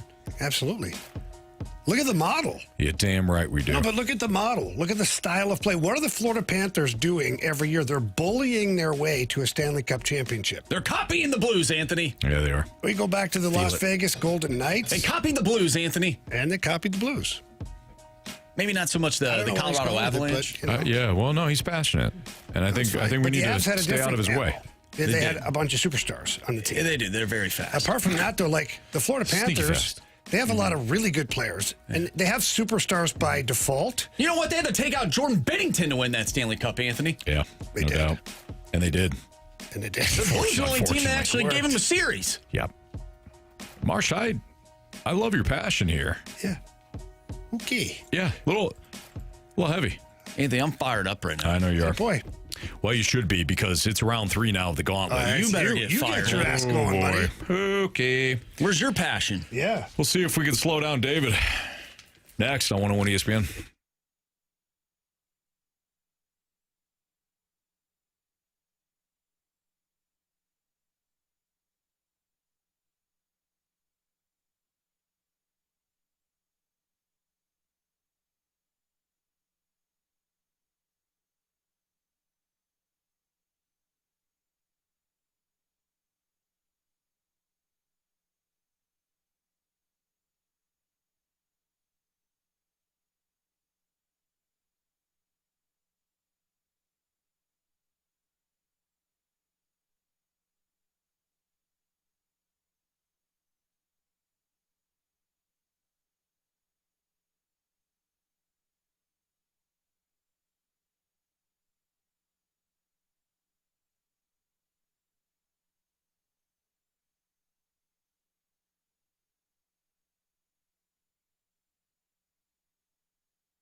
Well, you can save now and give big at the same time. It's time for the Glennon Card. It's presented by Edward Jones. Don't miss your chance to enjoy 20% off at more than 340 local shops, restaurants, and attractions during the 10-day shopping period. It's October 17th through the 26th. And when you purchase a Glennon Card, you're not just saving, you're supporting a great cause because 100% of your card purchase benefits the patients and families at SSM Health Cardinal Glennon Children's Hospital. Find the full list of participating businesses and buy your card today at glennoncard.org.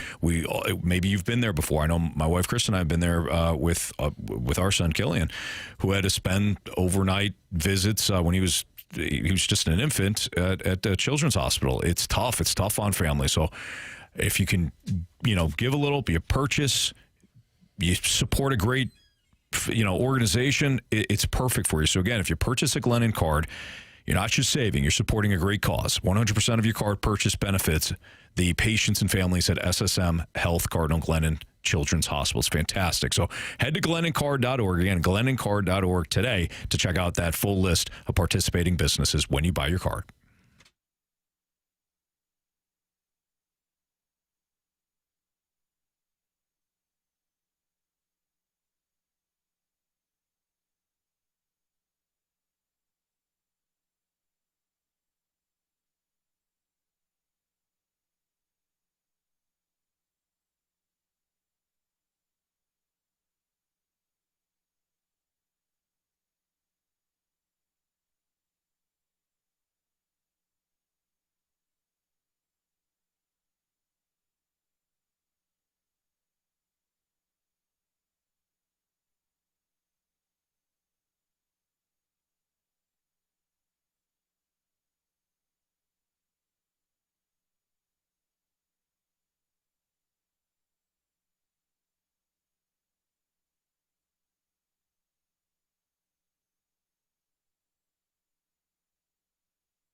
Four warriors, 4 categories, 1 challenger.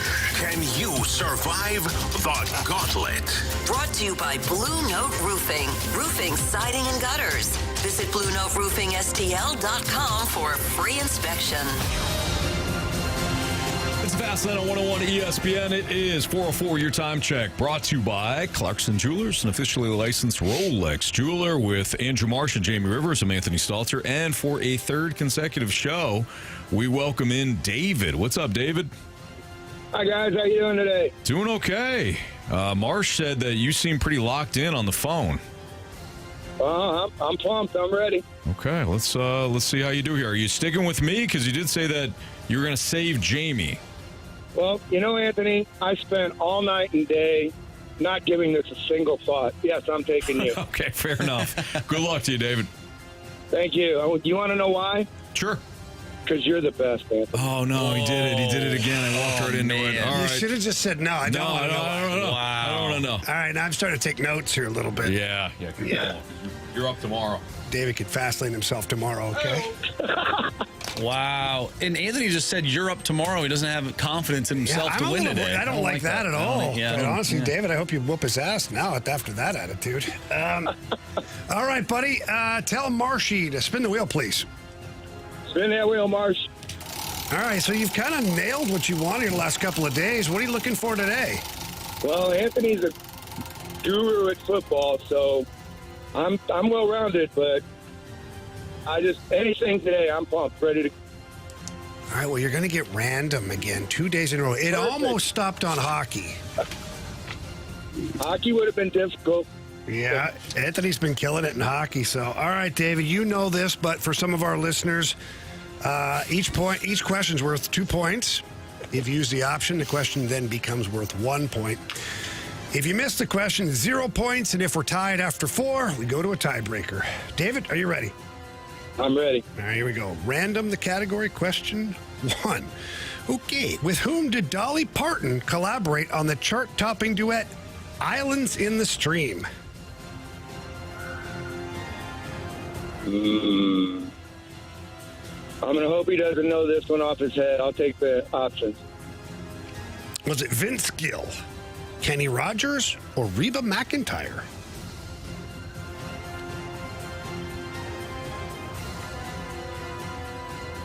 We'll go Vince Gill. Final answer. Okay, thank you.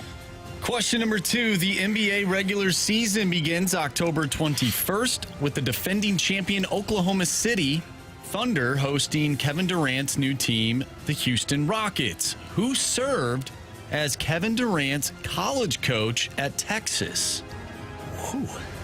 Ooh. I'm going to hope I know it when I hear it. Give me the options. Options are Kelvin Sampson, Buzz Williams, or Rick Barnes.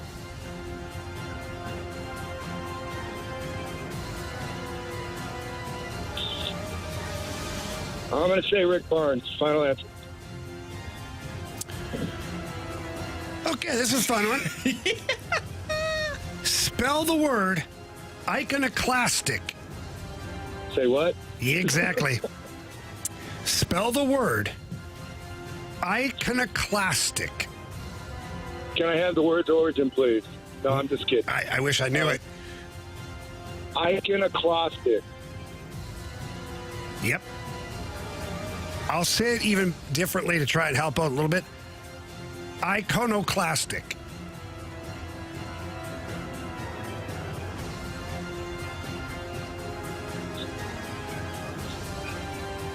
ICONOCLAUSTIC.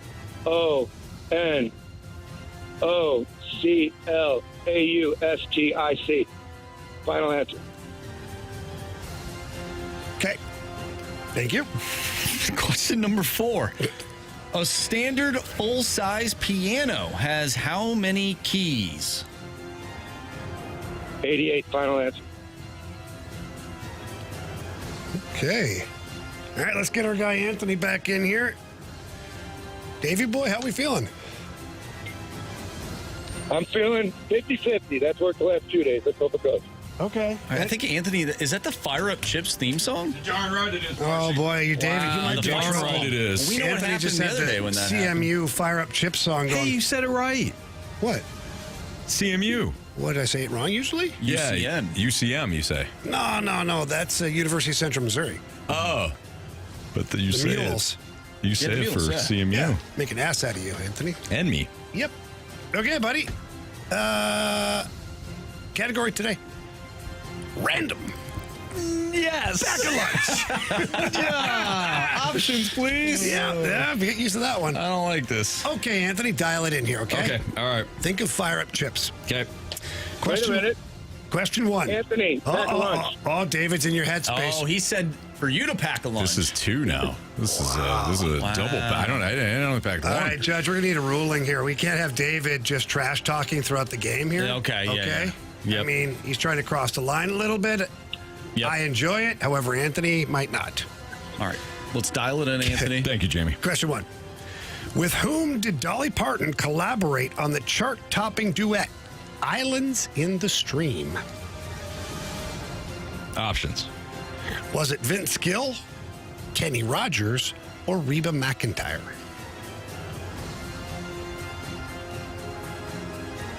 Let's go with Kenny Rogers. Final answer. Question number 2. The NBA regular season begins October 21st with the defending champion Oklahoma City Thunder hosting Kevin Durant's new team, the Houston Rockets, who served as Kevin Durant's college coach at Texas.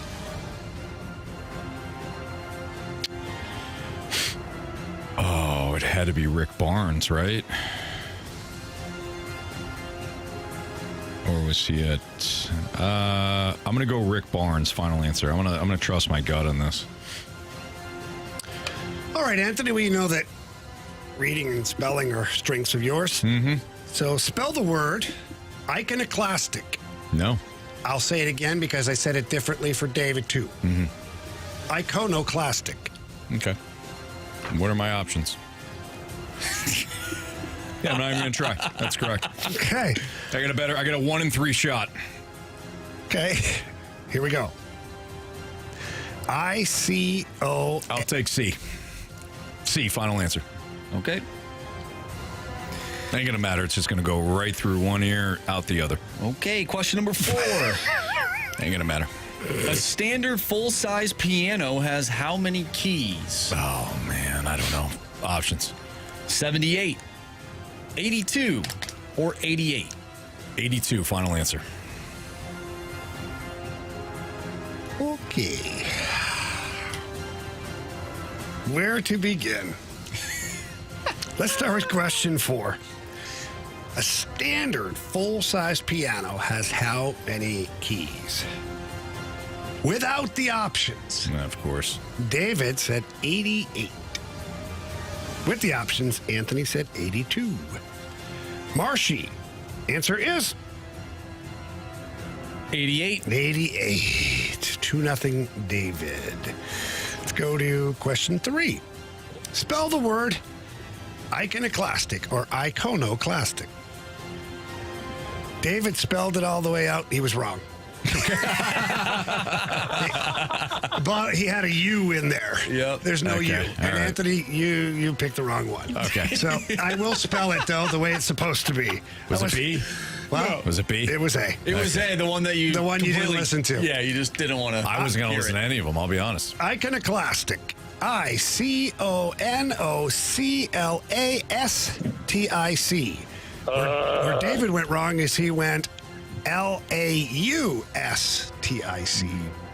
So you guys both got it wrong. I thought I spelled it right. No, you didn't. You didn't even try, actually. All right, so we're still 2-0, David. After 2. Let's go to question 2.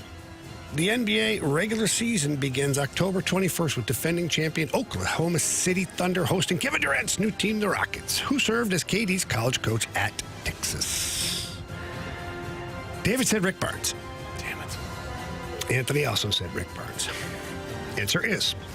It is Rick Barnes. But Anthony did not need the options. So we've got 3-2, David. Going into our final question. Question number 1. With whom did Dolly Parton collaborate on the chart-topping duet Islands in the Stream? That was me singing it. David, with the options, said Vince Gill. Anthony, with the options, said Kenny Rogers, the gambler himself. If David is right, it'll be me and David squaring off tomorrow. If Anthony is right, we go to a walk-off. Answer is... It's Kenny Rogers! Kenny Rogers! Walk it off. Walk it off, boys. Still not out of the wood. No, not yet. All right. So here's how it's going to work, gentlemen. David, we're going to ask Anthony and you the same question. Do not answer, David, until we come to you, okay? Got it. Anthony will write down his answer. Once he has written it down, we will come to you immediately, and we need an answer right away so that nobody in the audience thinks you're Googling things, David. Not that you would, but, we want to take that out of consideration. I hate these.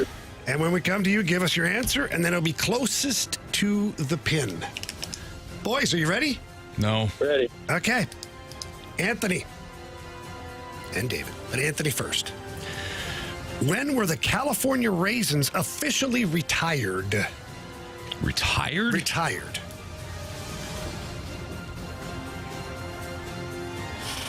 Anthony's vigorously writing here, and we have an answer. Okay. Marshy, let's see here. You got it? Yep.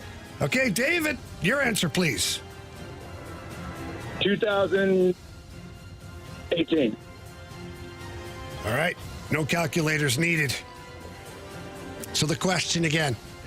When were the California Raisins officially retired? We all remember the California Raisins. Man, they were a big deal. They were a big deal. It was a good minor league baseball team. Really? I don't think so. No. They were rock stars. Cereal. Ish. No, they were music. Yeah. Then two one scoops had of a raisins. Every box saxophone. of Kellogg's Raisin Bran. Yeah. One was a singer.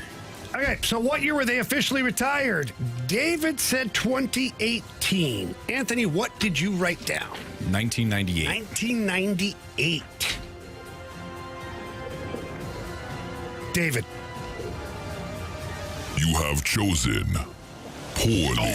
You lose. Oh, he got you. The answer, 1994. Oh, my. David, he got you with the California Raisins, man. Who would have thought?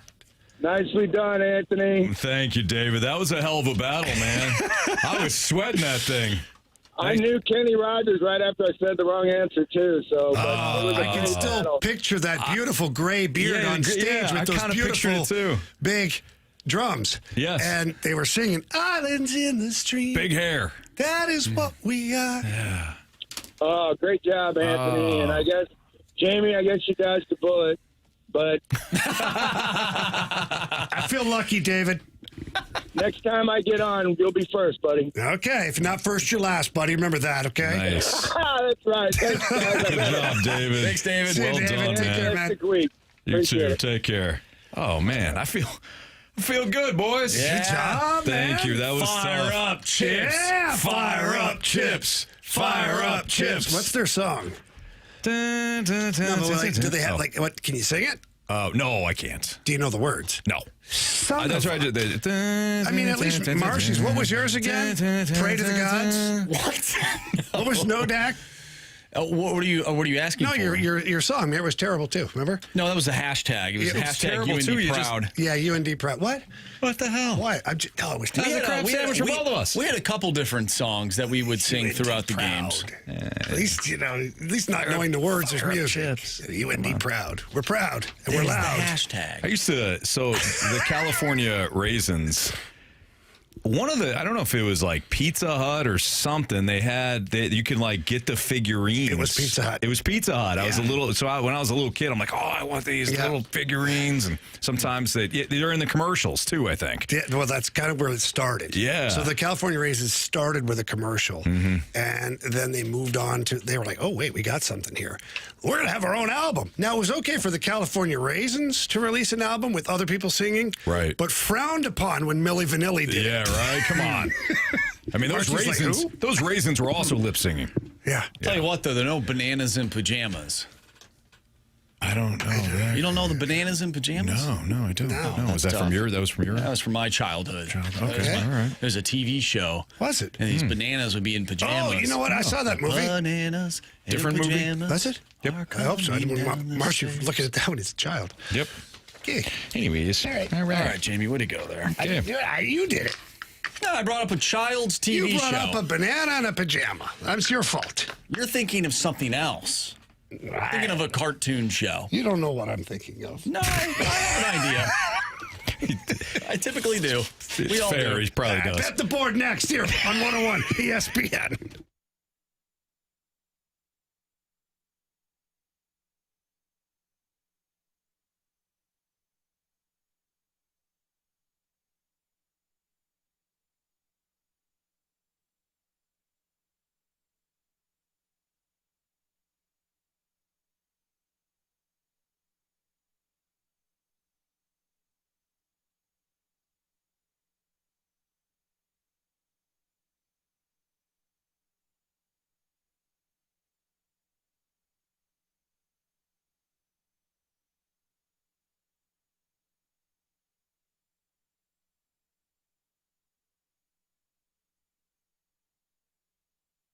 Your Blues take the ice tonight. What a wonderful night to stop by a local establishment and pick up some Zwickle Light. Yes, Urban Chestnut presents to you Zwickle Light. And let me tell you, I've had the honor and the privilege of tasting this beer. It is fantastic.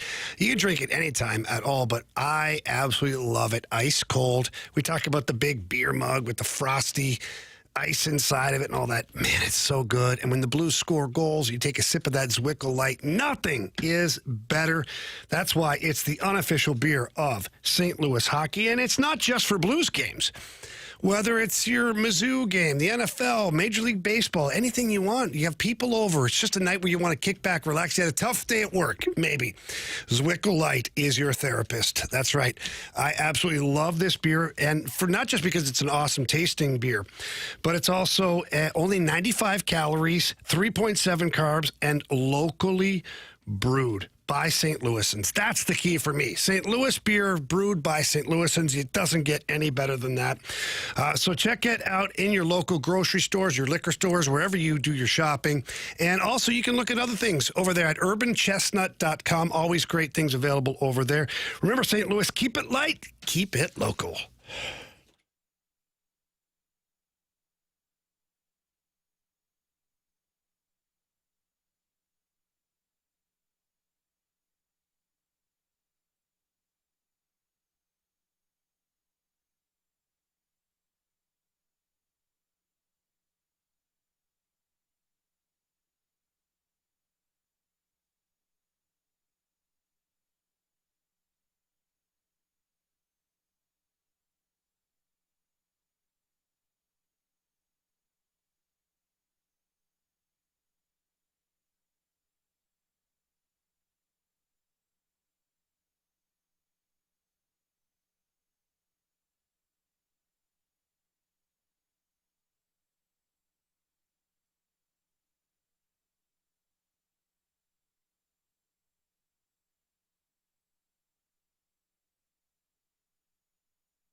All right, time to play Bet the Board here in the Fast Lane on 101 ESPN. Jamie Rivers, Andrew Marsh, Anthony Stalter. How did we all do last night? I think we all did pretty well, Anthony. Liar. What? Yeah, no, I didn't hit. And I don't think Jamie did either. No, Jamie actually did not. Anthony, you missed it by a run. I did. You missed it by a run. When Jackson Chourio hit the home run, I go, ho, they have got Yamamoto figured out. He ain't going to last 5. He lasted 9. You're right. It was not 5. No, that's rough. So that means, well, Carey also hit as well as me. I had the hits, runs, errors under 25.5. Mm-hmm. If my math is correct, Anthony. And it often is. 6 plus 9 equals 15. 12? It's a joke. Just kidding, man. Any kids listening? Sorry. Okay, so we'll do 11 hits plus 3. That's 14. Plus 1 is 15. Plus 5 is 20. Plus 2 errors, by the way, 22. So I ended up hitting on that one. That might be the last time I do something like that. But I did end up picking up a point. So our current standings right now is Carey with 8 points. I have 7. Jamie with 7. Anthony, you have 5. Man. Carey unbeatable. He really is. Yeah. I'm Kiefer struggling. What's his play today? I know he put it in there. Yes, he did. I don't know. Cal Rowley. The big dumper. 1.5. Hits, runs, RBI. I checked the odds on that, though. Yeah. You know Carey. Not that I don't trust Carey. I just don't trust him. We don't. We don't trust him. Yeah. I've got to bounce back here. My bet's been horrible. Not good at all, boys. Not good at all. Well, you're up next. All right. So. Blackhawks Blues. First period, 1.5 is the total for goals. Give me the over at -130. Blues will be up 3-0 after 1. Dang. Okay. Let's go, Blues. Tonight, I'm looking at Jordan Kyrou. Shots on goal at -125. Over 2.5 shots on goal. I like that play tonight for Jordan Kyrou. All right. Oh, I've been bad. I think I'm going to go with my Mariners. Mariners -132 on the money line against Mama Rivers Blue Jays. Sorry about that. How many times can you slight my mother on this show, by the way, without getting punched in the nose? I apologized. It doesn't matter. Several times. You attack her all the time. I was kind. And you know what? She likes you, Anthony. I know, and I love her. No. She comes in here. You play nice. All this thing. You see her at my party. You play nice. And she tells me all the time, oh, I really like that Anthony. He's great on the show. You know what? You're wrong, Mom. Whoa. It's a scumbag. Come on, man. Scumbag. Oh, she just texted me. That Anthony is a real scumbag. Wow. I don't believe that. Your mother's a saint. Yeah, she is. Okay. Wasn't her who texted me. No, somebody else who called me a scumbag, probably Ashley. No, or Kristen. My kids drive me crazy. You know, they don't know that I'm on the air from 2 to 6 every day. It's a surprise to them. I don't know. I'll reach out to Dad. What time is it? I just give him a call. It's fine. It's 4:08. He'll be fine. He's fine. Yeah. Give him a call. Hey, you can join me tomorrow night with Learn from the Rizzuto Show out in O'Fallon, Illinois. We'll be at the Hot Shots from 6:30 to 8:30. We're going to be there for the Thursday night football game between the Bengals and the Steelers. So come on out, watch the game with us, get signed up for some Point and 101 ESPN giveaways, as well as enjoy a cold Bud Light or two. That's tomorrow night, this Thursday, 6:30 to 8:30 with me and Learn and Bud Light at the Hot Shots in O'Fallon, Illinois. We better pick it up, guys. Yeah, we're going to have to talk, guys. I'm not concerned because I believe in all of us, but boy, I don't like what we're doing here. And now Carey's on the road, so we got to make sure that he gets his picks in. Carey's can go rogue a little bit. Carey, what about BK? I know, but that, like... What? Not that we criticize CD and not... Oh, no, I'm not criticizing CD. Good. I'm just saying sometimes there's one of us. Sometimes it's me. I'll go rogue. Well, I might go rogue this week. I might pick the Jets to win. Marshy, just don't. Man. Look at the line. Just fall Look in at the line. Okay? Look at the line. I'm going to. You're picking the Jets too? Yeah. Who are they playing? Panthers. No chance. Line doesn't make sense. I don't give up. Does the Eagles and Vikings game doesn't make sense either. Justin Fields can't throw the ball 5 yards. You don't have to. I'm going to punch you both. Just has to run. I shouldn't say that because I'm not going to do that. I'm just disappointed. He just has to run. Could be the difference between us winning and losing. Yeah. Somebody's got to step up. That's not stepping up. It's going to be Marsh and I. Mm-hmm. Have your opinions of John Mozeliak changed with the recent news of Mike Shildt? No, but my opinions of Anthony have. No, they haven't. You know it. You already thought low of me. That's why we're good friends. Don't get any lower. All right, we'll get your mic drops next on 101 ESPN.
101 ESPN Sports Center.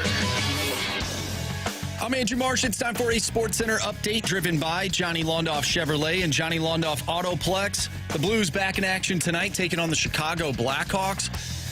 Pregame starts at 6:30. Kickoff. I'm sorry, not kickoff. I did this yesterday.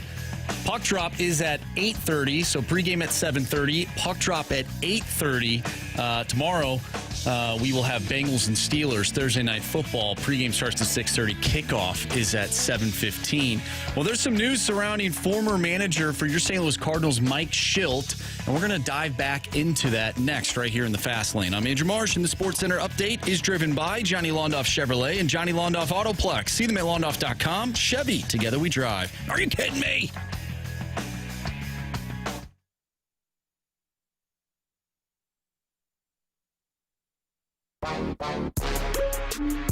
Hey guys, so this whole situation just shows when trust is deteriorated between the fan base and the Cardinals over things outside of just the Shildt thing, then you're not going to get the benefit of the doubt. I can guarantee you, I mean, the Dan Kelly thing wasn't great for the Blues, but because there was a trust there, yeah, it was uncomfortable, but it's not like this. I call it like venom. So this is why trust is important between the Cardinals and the fan base. And so there you go. I hope Shildt does okay. We all know Mo's going to be okay. And can we just get back to winning? That would be nice. That was Lisa who left us a Scott Lee Heating Company mic drop via the Dobbs Tire and Auto Center's 101 ESPN mobile app. By the way, Lisa said Dan Kelly. She obviously meant John Kelly. We think. No, I think John Kelly is what she meant. Yeah. So we all do that sometimes. So yes. She brings up good points. When there's a trust there, she's right. When there's a trust there and you build a reputation and you do right by the fan base, then you're not as questioned, or at least there's some grace that is extended. When the Shildt and Mo situation went down, the fan base was already growing weary, and they were frustrated with what the front office was doing.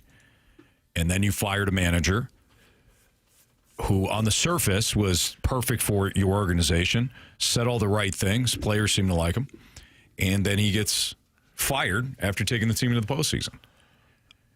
As we know now, Kevin Acee, reporter from the San Diego Tribune, when he got to San Diego, a lot of the same issues had popped up as they were here in St. Louis, as we know now. Shilt's demanding, and I'm reading it right from Kevin Acee's report, Shilt's demanding micromanaging style, quick temper, and tense relationships with coaches and support staff wound up frying the coaching staff and others within San Diego. Nearly 20 people described him as unyielding, intense, and resistant to feedback, often clashing with those around him. John Heyman also says sources suggest that one of the coaches was recently so upset after feeling insulted by Shildt that a fight nearly broke out. As I teased, though, have your opinions of John Mozeliak changed with the recent news of Mike Shildt? I don't know how they couldn't. Remember, this has nothing to do with the Randy Arozarena trade. This has nothing to do with any of the signings he did or did not make, any of the trades he did or did not make, the way the organization eventually deteriorated under his watch. That we're not talking about those things. We're talking specifically about firing Mike Shildt. The Cardinals decided to say, hey, it was a philosophical differences situation, which they probably knew the fan base was not going to buy. Well, I don't know if so when they did that, I don't know if they... I guess they weren't telling they not necessarily weren't telling a lie. But I don't think they factored in that the fan base would go right to John Mozeliak versus Mike Shildt. Mm-hmm. Roster management, player management, analytics, like what that the fan base went straight for that. When they heard philosophical differences, they went straight for baseball. Of course, they're triggered. And I don't blame them, because what else would you think of in that point? Like, okay, yeah, because Shildt was known to be old school, carried around his little book and his George Kissel book and all this stuff. And so it's like, okay, the world is changing. Shildt, from the fan base, maybe analytics. And Mozeliak and his crew are all analytics. And Shilt's old school, and this is the problem. So I don't blame everybody for thinking the wrong thing. But yeah, it's difficult for any company, team, environment, whatever it is, to have someone who makes the group better from an actual IQ standpoint, but if they mismanage people or treat people poorly, that's difficult because ultimately it ends up affecting the group in a negative way. And what we're hearing now is that coaches had said they would quit if they brought him back. Yeah. And you can say, people are soft. Not everybody in this situation was soft. Like if one person got their feelings hurt because it was like in passing comment, okay, fine. But if this is baseball people, business people, whoever, and they're all saying the same thing, it's not that they're soft. It's that you got somebody who's out of line. If there are, I don't know, and I don't know what the actual number is, but if there's I'm struggling here. Jamie has a nosebleed. I have a nosebleed. We're trying to have a serious, I got the clinic stuck in my nose. Semi-serious conversation, and Jamie is jamming a tissue up his nose. I can't get it out. Damn it, Bobby. Damn it, Bobby. Anyways, where was I? If there, and I don't know how many people were there, but let's just say there were 20 to 25 people. They were like, yep, we feel the exact same way about Shildt. Maybe it's herd mentality, but I don't think that's what it is. 20 to 25 people are like, this is an awful working environment. We all have our own things with Mike Shildt. It's awful, right? And then he goes off to San Diego. And maybe I'm being generous by saying it's 20 and 25. Maybe it was 50. Who knows? But you go to San Diego, let's say 30. You have 50 people saying, this guy is a dictator. He might be a great baseball mind, and the players might love him and all that stuff. But 50 people are saying, I can't work for this dude anymore. Hey, it's you. You're the problem. You're the problem. If it's 50 to 1, you're the problem. Yeah. And apparently, according to the article, that the reporter who wrote all of that thing tried to reach out to Shildt for comment. Yeah, this is from Ellipsis 150. Yeah, and Shildt basically tried to portray himself as the victim while saying he won't apologize for having high standards. Oh, okay.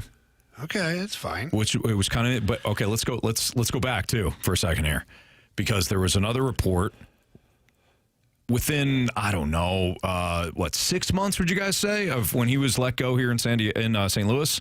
When he was let go, there was a report. I don't know if it was it by Bob Nightingale who had the report? Somebody had it. I can't remember. They sat down with Shildt, and remember, Shildt was just stunned. He was stunned. He couldn't believe it. He got the phone call, and he doesn't know why, and he still doesn't know why. And I just try to do my best. I love the St. Louis Cardinals. Which we know now is a lie. And all that. We know now it's a lie because John Mozeliak said for legal reasons we didn't talk about it, which means he outright told Mike Shildt why. Mm-hmm. Shildt knew why he was not brought back here. So for him to say, I don't know what happened, unless he misunderstood, because I'm not going to put words or thoughts in Shilt's head, but to say, I don't know why they didn't work out, but it says here that there's legally they can't talk about it. So why is that? Well, I don't know why. Come on. Shildt. No, Shildt. Brendan in the Snake Pit asked an interesting question. He said, in this interesting hypothetical, Brendan says, if he wins a World Series, does he still leave due to philosophical differences? Probably not right away. Probably more difficult. The Cardinals probably go through some people management training. Yep. Anger management. I had to do that one time. Did you? Yeah. It was weird. You had anger problems? Yeah, apparently. There's a time it happened, but yeah. It couldn't be hockey, right? No, it wasn't during on the ice. It was somewhere else, Anthony. Okay. And, the best way to get through it was to take an anger management class. How'd you do? I passed it. Good. It was great. Nice. Yeah, it was online. It wasn't too difficult. Okay, all right. And then I had to go talk to some kids about anger. It's like the episode of Ted Lasso or something. All right. I'm much better now. I would, going back to the hypothetical question, I would say no. But I also look at this as I do in different ways, of course. But with the Mike Matheny firing, it eventually got to the point where they just couldn't keep, the problem started to outweigh what they liked about him. Yeah. And it would have been the same thing here. You would have had a manager that won a World Series, you stick with him until you couldn't justify keeping him around. He'd have to keep winning. If he was treating, if it's true, and if he was treating people poorly and he was grinding people down and people fire, like they were leaving constantly, you better keep winning then. Because at some point, that World Series title, as we know, there's a statute of limitations on it where you're like, you know what, sorry, we're going to move on here. Well, let's keep in mind, too, that the Cardinals roster over time has gotten worse. Mm-hmm. I wonder what a Mike Shildt-led team with this type of roster would look like. Some may argue it'd be a better team because the fundamentals could be better. Some of the young kids might be messed up for years. I don't know. I don't know what that would look like. If he's expecting perfection, you're not getting it with a young team. Well, it sounds like he's sounds like the players like him. The players like him, yeah. I think it's everybody within the staff that may have a problem. But still, Well, we'll find out soon. Here's what I'll tell you. We'll find out soon what the players thought. Because the players aren't going to say anything while he's the manager. But we'll find out soon. Because same thing happened with Mike Keenan. Same thing happened with Mike Babcock. All these people, Urban Meyer, we find out later down the road. So is it like some players are in the good graces of that head coach, whereas maybe others aren't? But the ones who aren't usually in those situations can't say anything. Right. Like Brad Hull said whatever the hell he wanted about Mike Keenan because he's Brad Hull. Right. But Jamie Rivers and Jim Campbell and those, we couldn't say a word about it because you get buried. And that's it. You get blackballed, buried, and I wasn't scoring 50, 60 goals a year. So I'm just wondering, now that Shildt says he's retired, if players now go, you know what? He's retired. He ain't going to be able to manage me again. Yeah, this guy did this. Or maybe nothing comes out. Maybe he was awesome with the players because there's also something in the article that said that one time he was berating a coach in one of the rooms and left the room and started laughing at one of the players immediately after, like joking about something else. Like literally like went from angry, crossed through the threshold of the door into like fist bump. Hey, let's go have a great game today, guys. Like, maybe he was a jock sniffer. Well, he never was a baseball player, so maybe he's just a huge baseball fan. I'm serious. Yeah. In the came term out of nowhere, but I don't disagree. You know what? I'm serious.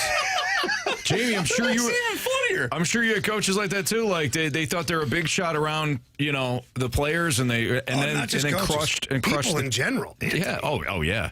And he is a Mike people. Babcock was that. Was he? Oh yeah, he'd be like if he was talking to you. Let's say, "Hey Anthony, hey, how you doing? How's your family?" And as you're answering, Steve Eisman walks in, and as you're answering, "Hey Stevie, how you doing, buddy?" I'm done with you. See you, Anthony. See you later, whatever your name is. Yeah. Andy. Andy Stalter. It's Anthony, sir. All right. It's fascinating on 101 ESPN. We are going to play. We are going to play your mic drops coming up in the 5 o'clock hour. We got some blues cues. We got back-to-back blues stuff. So Joe Vitale is going to join us in 10 minutes. Get some blues cues. The pleading stock for Jamie. That's good. Yep. Here comes service text line 314-399-9646. If you got any blues-related questions, send it there. We'll answer them next on 101 ESPN.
It's time for the Fast Lane's Blues Cues.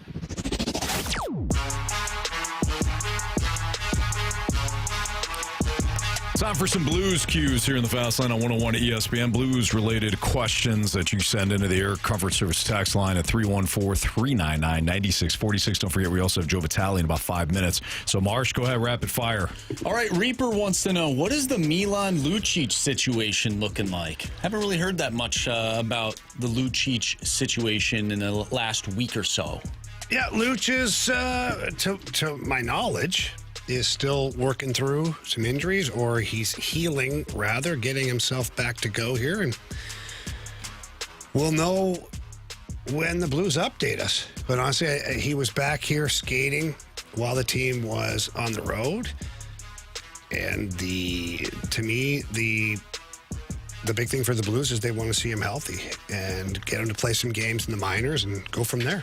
So, again, there's no financial burden on the team. There's no roster burden. There's zero burden on the St. Louis Blues to let Lucic get healthy and see what they've got there. From the 314, if the Blues keep winning, do you see them switching up the lineup despite injured players becoming healthy? Yeah, they'll switch up the lineup. Jim Montgomery doesn't believe in a stagnant lineup of just like, oh, we're winning, these guys play, that's it, Last year, we ended up with the same lineup for an extended period of time for a couple of reasons. One, you had a lineup that was working. At no point did you have a reason to mess with it. And you needed the wins coming down the stretch. So to start this season, like if Toropchenko was healthy for the next game the Blues play, which would be Saturday against the Dallas Stars, he's in. And somebody will come up. Who that is, I mean, it's up to the players. Let's see how they play tonight. Grant Francis text in, I love the anatomy of the draft behind-the-scenes videos the Blues did for the 2023 and 2024 drafts. Can we expect one for the 2025 draft? Would love to see behind-the-scenes footage of them getting a steal in Justin Carbonneau. Yeah, this would be something you'd have to take up with Trevor Nickerson and our guy Pinky down there. They do all the video and social media and behind-the-scenes stuff.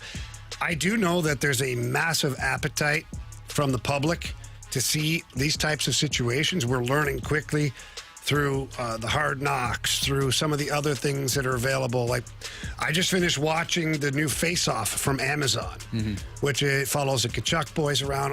And I'll tell you this, if you have a minute, go watch that. I think it's 6 episodes total. The very first episode is pretty much all Kachuk brothers. And it's pretty awesome. But again, it's behind the scenes. It's like that exclusive stuff that you can't get just ordinarily. So if the Blues have a video on the draft that would be edited properly and show exactly how it went down, I'm sure they'd love to release it. From the 314, do you think the Blues power play and penalty kill will both be top 10 this year? You mentioned that they need to be at least in the top 12. Do you think they can get top 10? I mean, if they could be top 12, I guess then theoretically they could be top 10. It's probably not that big of a stretch. But I also don't want to jump too far ahead here. We're 3 games into the season. And here's what I'll say. It is for the Blues to be ultimately successful, the special teams have to be good. Both sides of the puck on this one. So PK has to be good and the power play has to be good. Do they have to be great? Well, yes, I prefer it. They don't have to be, though. But they have to be better than what they were last year. Can you imagine last year's team, if they were a top 10, top 12 power play penalty kill, what that would have looked like for regular season? Maybe you weren't in such a dogfight then to make the playoffs. Yeah. From the 636, did you happen to see Emily Kaplan's exclusive with Jake Ottinger? And what did you think about the situation last year with the Dallas Stars and Pete DeBoer? Yeah, I haven't seen that, unfortunately. I've heard about it, and she asks him about being or not playing or being pulled in Game 7 or whatever it was. And he gives a very honest answer and whatnot. Listen, man, Pete DeBoer is fired. So think about that for a second. If he makes the right decision there and they win, is Pete DeBoer still fired? I don't know. Or did Pete DeBoer get fired for the handling of Jake Ottinger? We don't know. We weren't in that meeting. But an NHL head coach's job, it goes fast. And you have expectations. and you don't meet those expectations, you'll do anything it takes to try and keep your job. And I think Pete DeBoer just, not that he panicked because he's an experienced coach, I think he just said, my best chance to win is not playing this guy. Right. It didn't work. All right, it's Fast Lane on 101 ESPN. From Blues Cues to our Blues guest, Joe Vitale, who will join us next in the Fast Lane.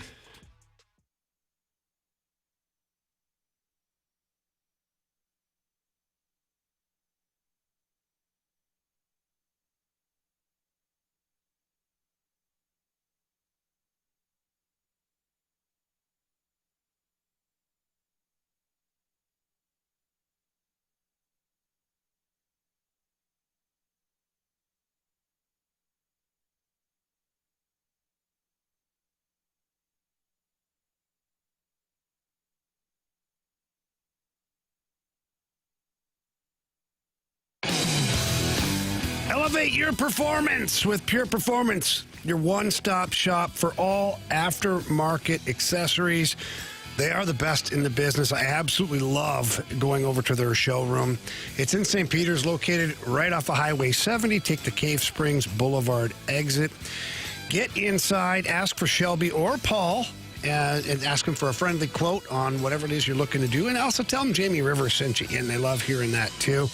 And whether it's tires, oversized tires, rims, running boards, light kits, I mean, anything that you can think of, Pure Performance has you covered. I've had them work on my truck, running boards, tinted windows, the tonneau cover, lift kit, all of that stuff has been done on my trucks, and I absolutely love bringing it into Pure Performance. But listen here, it's any vehicle for that matter, and any kind of tire. So it's not just oversized tires or off-roading stuff. If you just drive your regular minivan or an automobile, you can go in there and get brand new tires. And they also have a full-service garage. So anything you need while your vehicle is in there, they've got you covered. They're an awesome group of people. The technicians are fantastic. And again, Shelby up front is the bomb. So please get over there if you can. Check it out. You'll love it. If not, get there online. Visit them at pureperformance.com. That's pure, P-U-R, performance.com.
Talk everything St. Louis Blues as we head into the Blues booth on 101 ESPN. Presented by Boardwalk Hardwood Floors. Find your perfect new floor at boardwalkhardwood.com.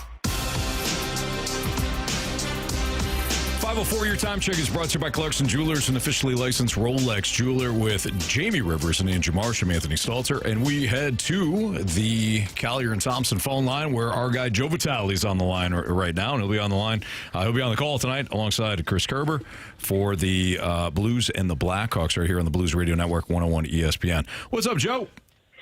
Yo, Stalls, what's going on, man? Not much. So I would say that the Blues have officially put behind them that opening night. What do you think was the turning point in Calgary? You know, the turning point, according to the coach, was the Jake Neighbors goal that happened in the second period. You know, the first game at home, you know, it's not an excuse. Just these guys, it's a lot of – it's a circus, right? You know, there's the pep rally. There's so much that goes into it. It's a starting lineup. Everyone gets welcomed. There's a puck delay. There's, you know, you've been sitting around for 5-6 months. You finally get into a regular season game. You know, I think the coach and GM, everyone is on the same page that they would have done the preseason a little differently as far as trying to get their lineup against an NHL lineup more times than not, where we didn't really see that a lot in the preseason. There's a lot of things that went into it, and it just kind of came out and it was flat. Right? You ended up putting up a goal in the first game. Then Calgary comes around, that first period, nothing. And you're like, everyone on the bench just kind of felt tense. Jim was saying it just felt like that Jake Neighbors goal. Everyone finally is like, whew, you breathe, you settle in. And all of a sudden at that point, they started playing some great hockey. Hofer made some great saves in that second period. They took over in the third. And then the Vancouver game was easily their most complete game of the season so far. Joe, a little off topic right now, but we just got this question from the text line is, you know, what is the update or status right now of Milan Lucic? Not sure if you've been poking around down there and you got some info for us. You know, the only thing I can say to that is that, you know, they're rehabbing him here. You know, he's dealt with an injury. He had an injury early in camp. They rehabbed him-ish back to health for enough to him just to get back in one game. So right now, as it stands, they're probably going to sign her, I think, onto another small PTO, which I believe they last 10 days once she kind of rehabs. But I think he's going to get another shot. You know, that, again, this isn't official, but I know he's in St. Louis. He is rehabbing his lower body injury when he feels healthy enough. My understanding is that he'll probably get another PTO tryout. And then from there, it's, I think, 10 days where they're probably maybe going to get in for a game, and depending on how the Blues are, where they're at, if they need him to come in. And then we just build from there. So, yeah, to answer his question, it is still kind of up in the air, but my best guess is once he's healthy enough, they're going to hopefully maybe get him in a game or so if they can get him to a PTO tryout.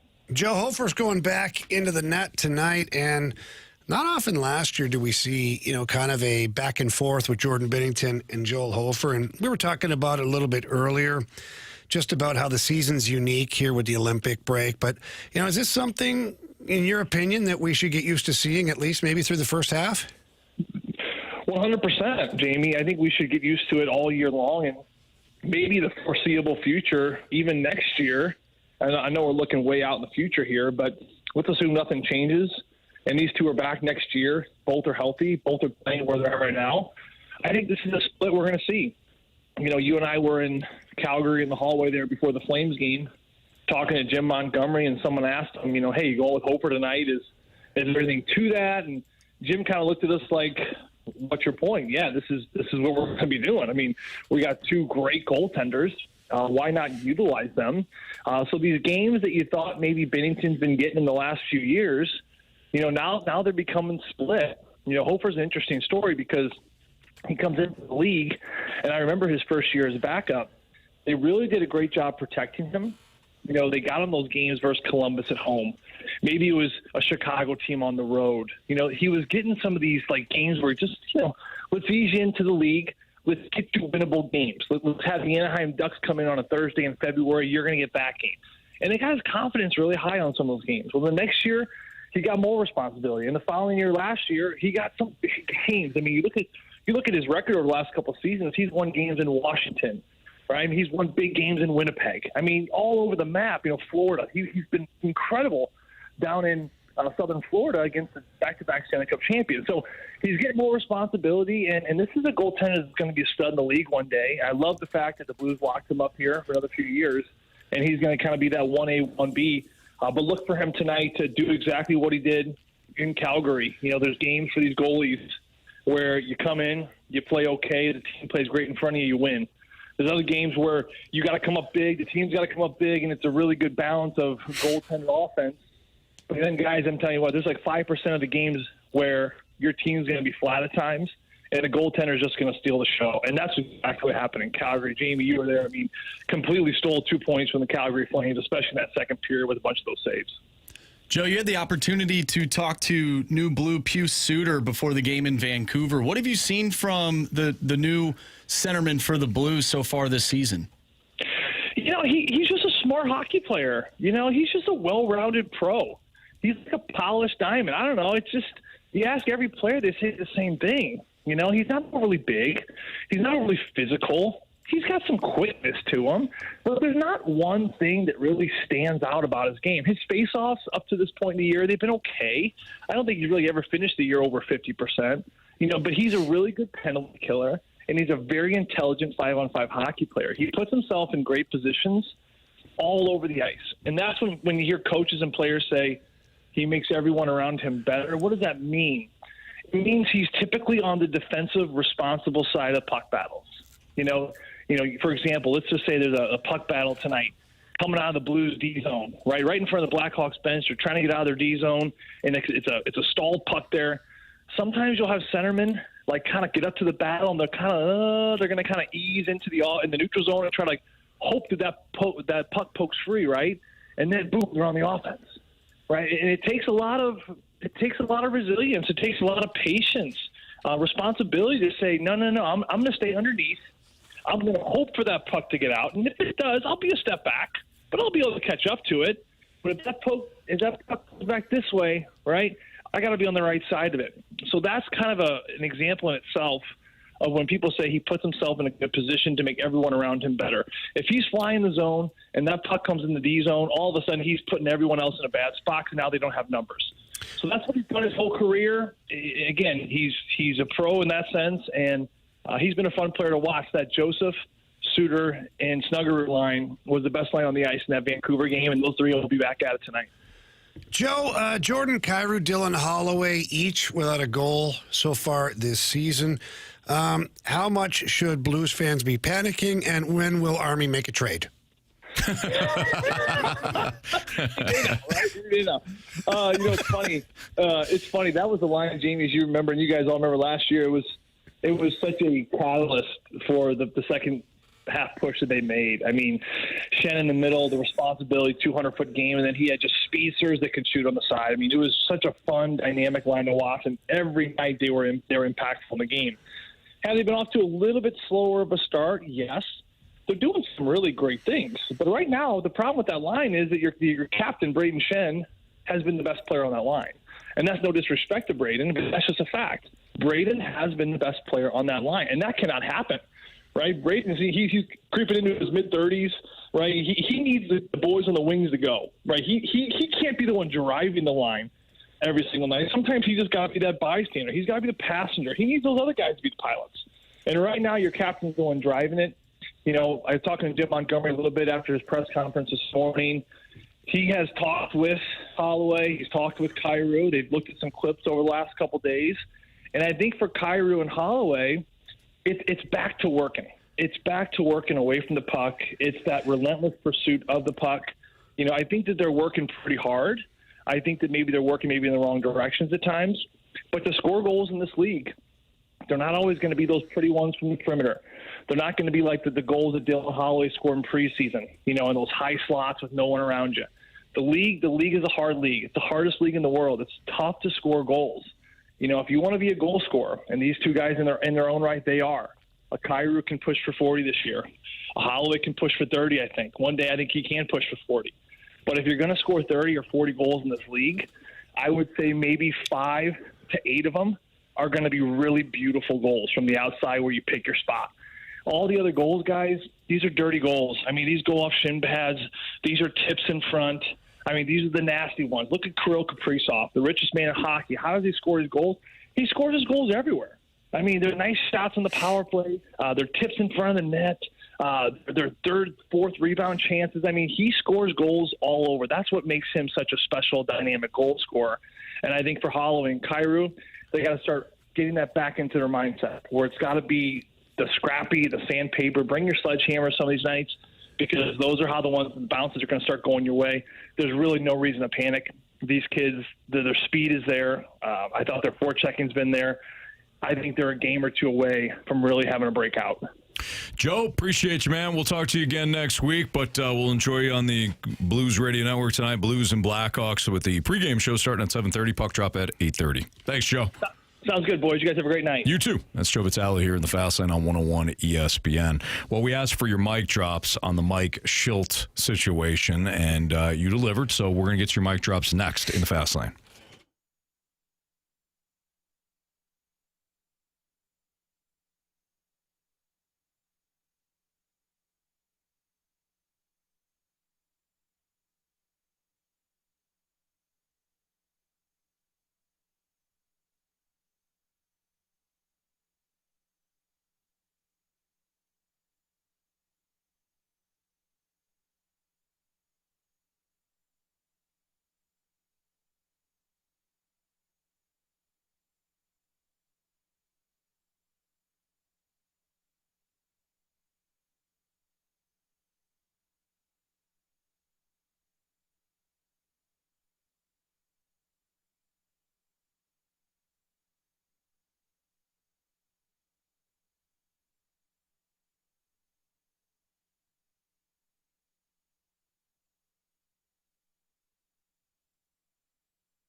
With Andrew Marsh and Jamie Rivers, I'm Anthony Stalter. It's the Fast Lane on 101 ESPN. Has your opinion on Mike Shildt changed at all? What's your overall thoughts on the Shildt news coming out that, according to Kevin Acey of the San Diego Tribune, that Shildt, he decided to retire, but some people are reporting that he was actually fired. The issues that surfaced in San Diego were eerily similar to those that led to his abrupt firing in St. Louis. Again, according to Kevin Acey of the San Diego Union Tribune, to those that led to his Shildt's demanding, micromanaging style, quick temper, intense relationships with coaches and support staff were an issue.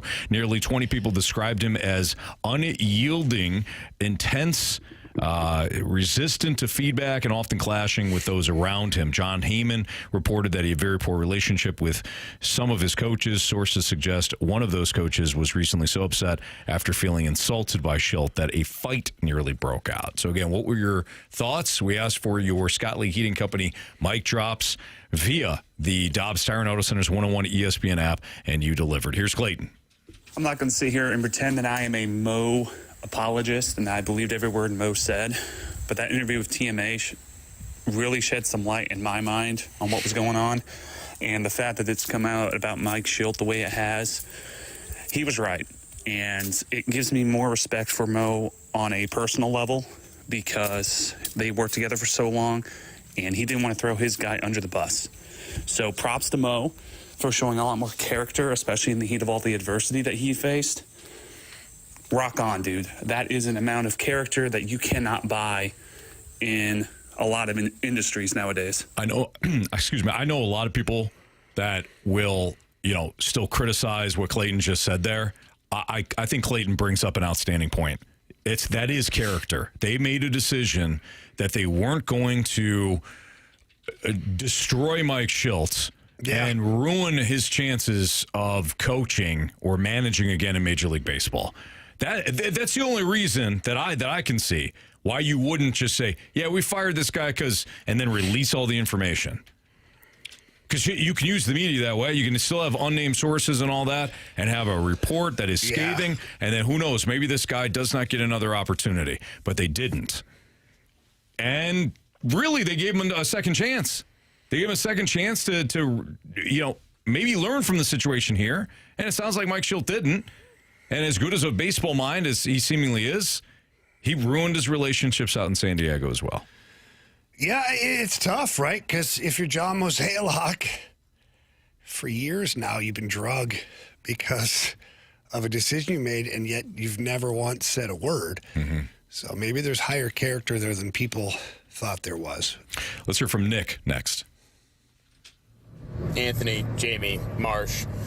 I'm sorry that you guys have so many smooth brain commenters there in the snake pit that don't understand the difference between a sports beat writer that's actually reporting on stories that they hear from, like Katie Woo would, as opposed to a sports talk show host that is just talking about the team. They're not actually reporting anything. It's sad that those people feel that way and can't figure that out. Secondarily, all those people in the snake pit that were saying that stuff, I actually heard that they all suck at their jobs and that they should be fired. But will that happen? No, because it's made up, and that's exactly what you guys would have been doing if you said things on the radio that you learned in confidence from people that, because you're so good at your jobs and because you've gained the credibility of those people, that you heard that stuff. They were telling you that in confidence, and until you could actually verify it, you're not going to say anything on the radio about it because, like you said, it could ruin somebody's career when you don't actually know the full facts. So I appreciate what you guys do, and again, sorry for those smooth brain listeners. Damn, Nick. Well done. Nick. And Nick, by the way, was not talking about the entire snake pit. No. And Splashback Deuce comes in immediately. Hey, whoa. It's mostly smooth brain texters. No, Nick, Nick, thank you for your support. That was an outstanding mic drop. We really appreciate it. We really appreciate the perspective that you have. And again, not everybody in the snake pit. It was just a couple of people. And it was a couple of people that are passionate and they're pissed off. And I think they feel as though, like, hey, we had information and we didn't share it. It just doesn't work that way, We went over it. If you want our thoughts on that, we did a whole 15 minutes on it. Download the podcast. Yeah, start the show. But Nick, very well said, and I love the point that you made about, they should be fired, but that would just be a rumor. I wanted to actually address something in the snake pit. Anthony's. Yeah, Dr. Smooshy Poop said, yeah, you just described some of the best managers ever. Yes and no. Tony La Russa had outstanding relationships with his. Here's the thing I can with tell his you. staff. From all of my years playing professional hockey, you can be a hard ass, have really high demands, high expectations, high standards, all of that, and still be a good person. Absolutely. You can. Like, you can come at me and you can MF me after a play and whatnot, but I know you're MFing me because you care about the way I'm playing and you care about the way the team goes. And then later on that night, you're going to grab me when we're having a beer and say, hey. Whoa, it shouldn't happen that way, and I'm sorry if it did. No, I was okay. It was fine. Got it. Consensual. Continue. I said, you can come and talk to me. There it is. Okay, Anthony? Yep. When we're having beer, and you can say, hey, man, that play was just not good. You know, we need more out of you, whatever. And I respect it. I'd rather that than to not say a word and I don't play for 3 games. Right. But you can be a hard ass. You can be mad at me. But it can't just be for nothing. And if I have something to say to you, or if I have a question where I'm not questioning, but we're working through it, you can't just berate me and basically send me packing. Yeah. Get the hell out of my room. You nailed it. Because nothing gets accomplished that way. And you have lived it, so I haven't. But let's look at the Patriots situation during the dynasty. Belichick demanded perfection, and he was all whatever.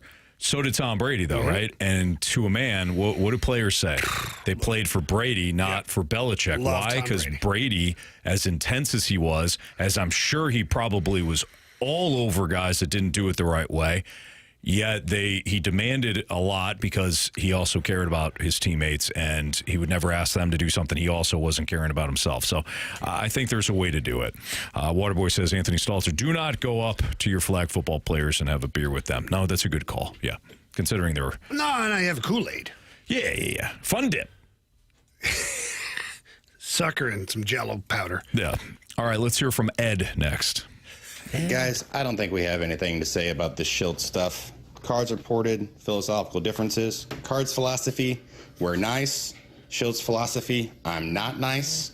He went on to somewhere else. They found out he's not nice, and he retired. Shildt had the opportunity to change his ways. He left an organization he had been with for a long time because the pressure got to him, I'm assuming. Went somewhere else, did it again. They cut ties with him. That's what happens. It happens in all businesses, happens everywhere. We just need to leave it alone because it happened behind closed doors. That's where it should have stayed until Shildt made it apparent that he's just not a very nice guy. It is what it is. We move on, guys. People are it happens. Ed, I don't disagree with you at all. And let's be honest, the only reason we're talking about it is because it's been such a hidden secret of why did Shildt actually, why did he not come back? Why did they get rid of him? Philosophical difference. Right. What does that mean? Right. What's the story has So now we have maintained. the story. We kind of have to go back to it. Yeah. It's our job as media, Ed, you're not Ed, you're not wrong. You're not wrong, but Jamie's spot on. It's like the story has maintained because of the whole philosophical differences. Nobody's crushing Mo on it. Again, going back to Dr. Smooshy Poops here in the snake pit, are people saying Shildt is a bad person, though? No. That's all subjective, right? Like, the players seemingly loved him, but it seems like he had a different relationship with the players than he did with his coaching staff. And I think that, again, to label a person good or bad, I think we're human. We're human. We're both. We're everything. You know, you don't have to be a choir boy to be respected and win and all that. But, it seems like, again, there's a trend here. There's a pattern here, and it led to Shildt being ousted in 2 spots. All right, here, let's hear from Sharon next. Hey, guys. Sharon and Clayton here. I wasn't surprised by the news coming out of San Diego because I had heard all those same things from a very reliable source when he was fired. You should have reported it, Sharon. So, And I don't understand why it's so hard for people to understand off the record versus on the record. I mean, as soon as you start telling things that no one said it was okay to report, I mean, what's that going to do for you? So making a margarita. I love it. Anyway, it's I don't understand why that's so hard. I get it. As fans, we all want all the juicy behind-the-scenes never stuff, overshake. but, you know, you don't always get it all the time, but eventually the truth usually comes out. So, and I'm no John Mozeliak fan by any means, but certainly give all the credit in the world to him and the rest of the front office for being extremely professional about it, keeping it in-house, and allowing Shildt the opportunity to go and get another job. I guess in San Diego, maybe they didn't feel that he was afforded that or whatever. So anyway, that's my 2 cents. Go Blues. Well said. Mad respect Well for said, Sharon, by the way, who's well said. shaking up a cocktail in the I like background that. there. Yep, absolutely. I actually feel like she was kind of rubbing it in our face a little bit. Listen, we're still sitting here at work on the air, and she's pouring that thing. Well done, Sharon, Yes. and very well said. And I actually appreciate the people. And Ellipsis 150 said it really, like at the start of the show. I was one of the people, to paraphrase what Ellipsis 150 said. I was one of the people that criticized Mo during the whole philosophical differences thing, and now, you know, I look back on it, and now that I know more, I give Mo credit for kind of wearing it. Well, that's what I said at the beginning of the show. With more information, typically your opinion on something should change. It should. But, Yes. but there are some people It's who called are growth. I know, but there's some people that are so dead set in their thinking, whatever that situation might be. In this case, it's John Mozeliak, that they really don't care. Mm-hmm. It's just like, I don't care because of all these other things that he did or did not do. I don't really care about that anymore, and I'm just going to gloss over this. Much like when we talk about Jordan Kyrou. Well, I don't care. I'm just going to gloss over this. It's like, well, why? Like he's changed the way that he's playing the game. Why can't you understand that and recognize that the thing that you've been complaining about is the one thing that he has showed growth in? Mm-hmm. But some people are just so dead set in their line of thinking, and they just don't change. Well, they want to be right. Absolutely. They want to be right. There are people out there that are always right. Yeah. They have to be always right. You know? Mm-hmm. I agree. It's Fastlane on 101 ESPN. Blues and Blackhawks. Puck drops tonight at 8:30. We're going to get into if the Blues... Did you toss it to me there? Huh? Oh, they were laughing at me. No. I wasn't paying attention. The Blues will beat the Blackhawks if the goals thing... They score more goals. Yeah, there it is. You're right, Jamie. And light the lamp. Next on 101 ESPN. I missed my...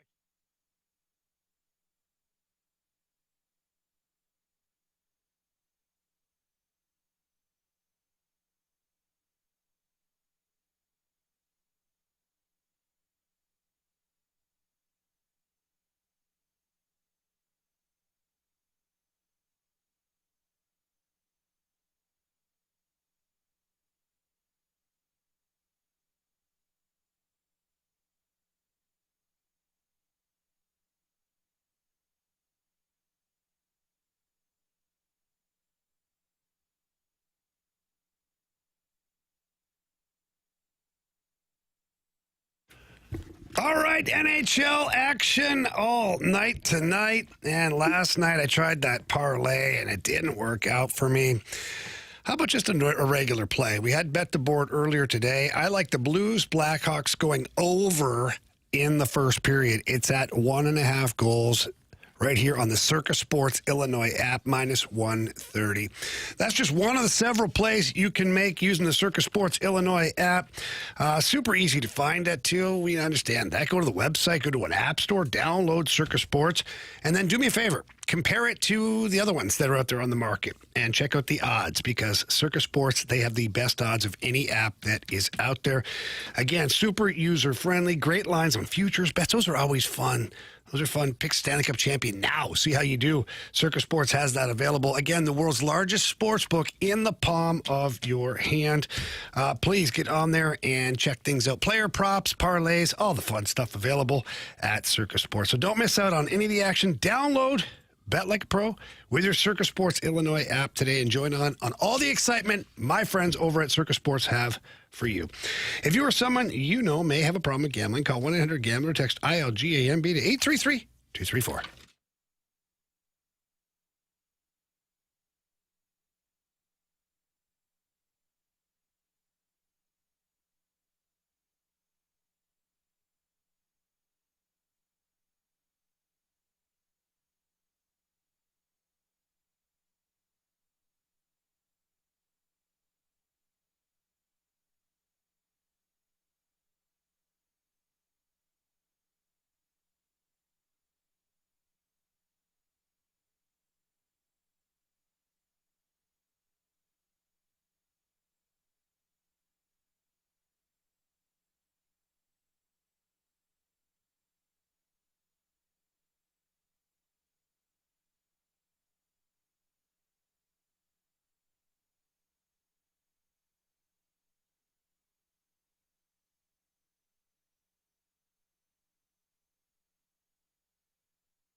ESPN Sports Center. I'm Andrew Marsh. It's time for a Sports Center update brought to you by Saliga Heating and Cooling. We will have a Blues instant replay show for you once we're done here that will lead you up to Blues pregame as they take on the Chicago Blackhawks tonight. Pregame starts at 7:30. Puck drop is at 8:30. If you missed anything from today's show, including our interview with Joe Vitale, make sure you go to 101ESPN.com or check out the free Dobbs Tire and Auto Center's 101 ESPN mobile app. Just head to the podcast page and you will find all of our interviews and all of our shows there. And it's all brought to you by the Schaefer Door Company.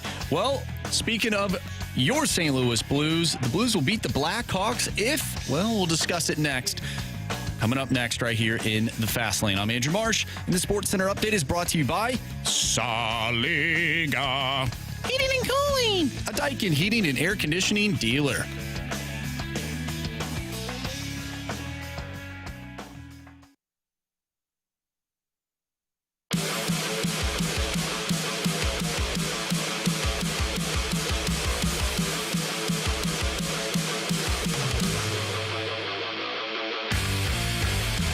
Tonight, Blues, Blackhawks.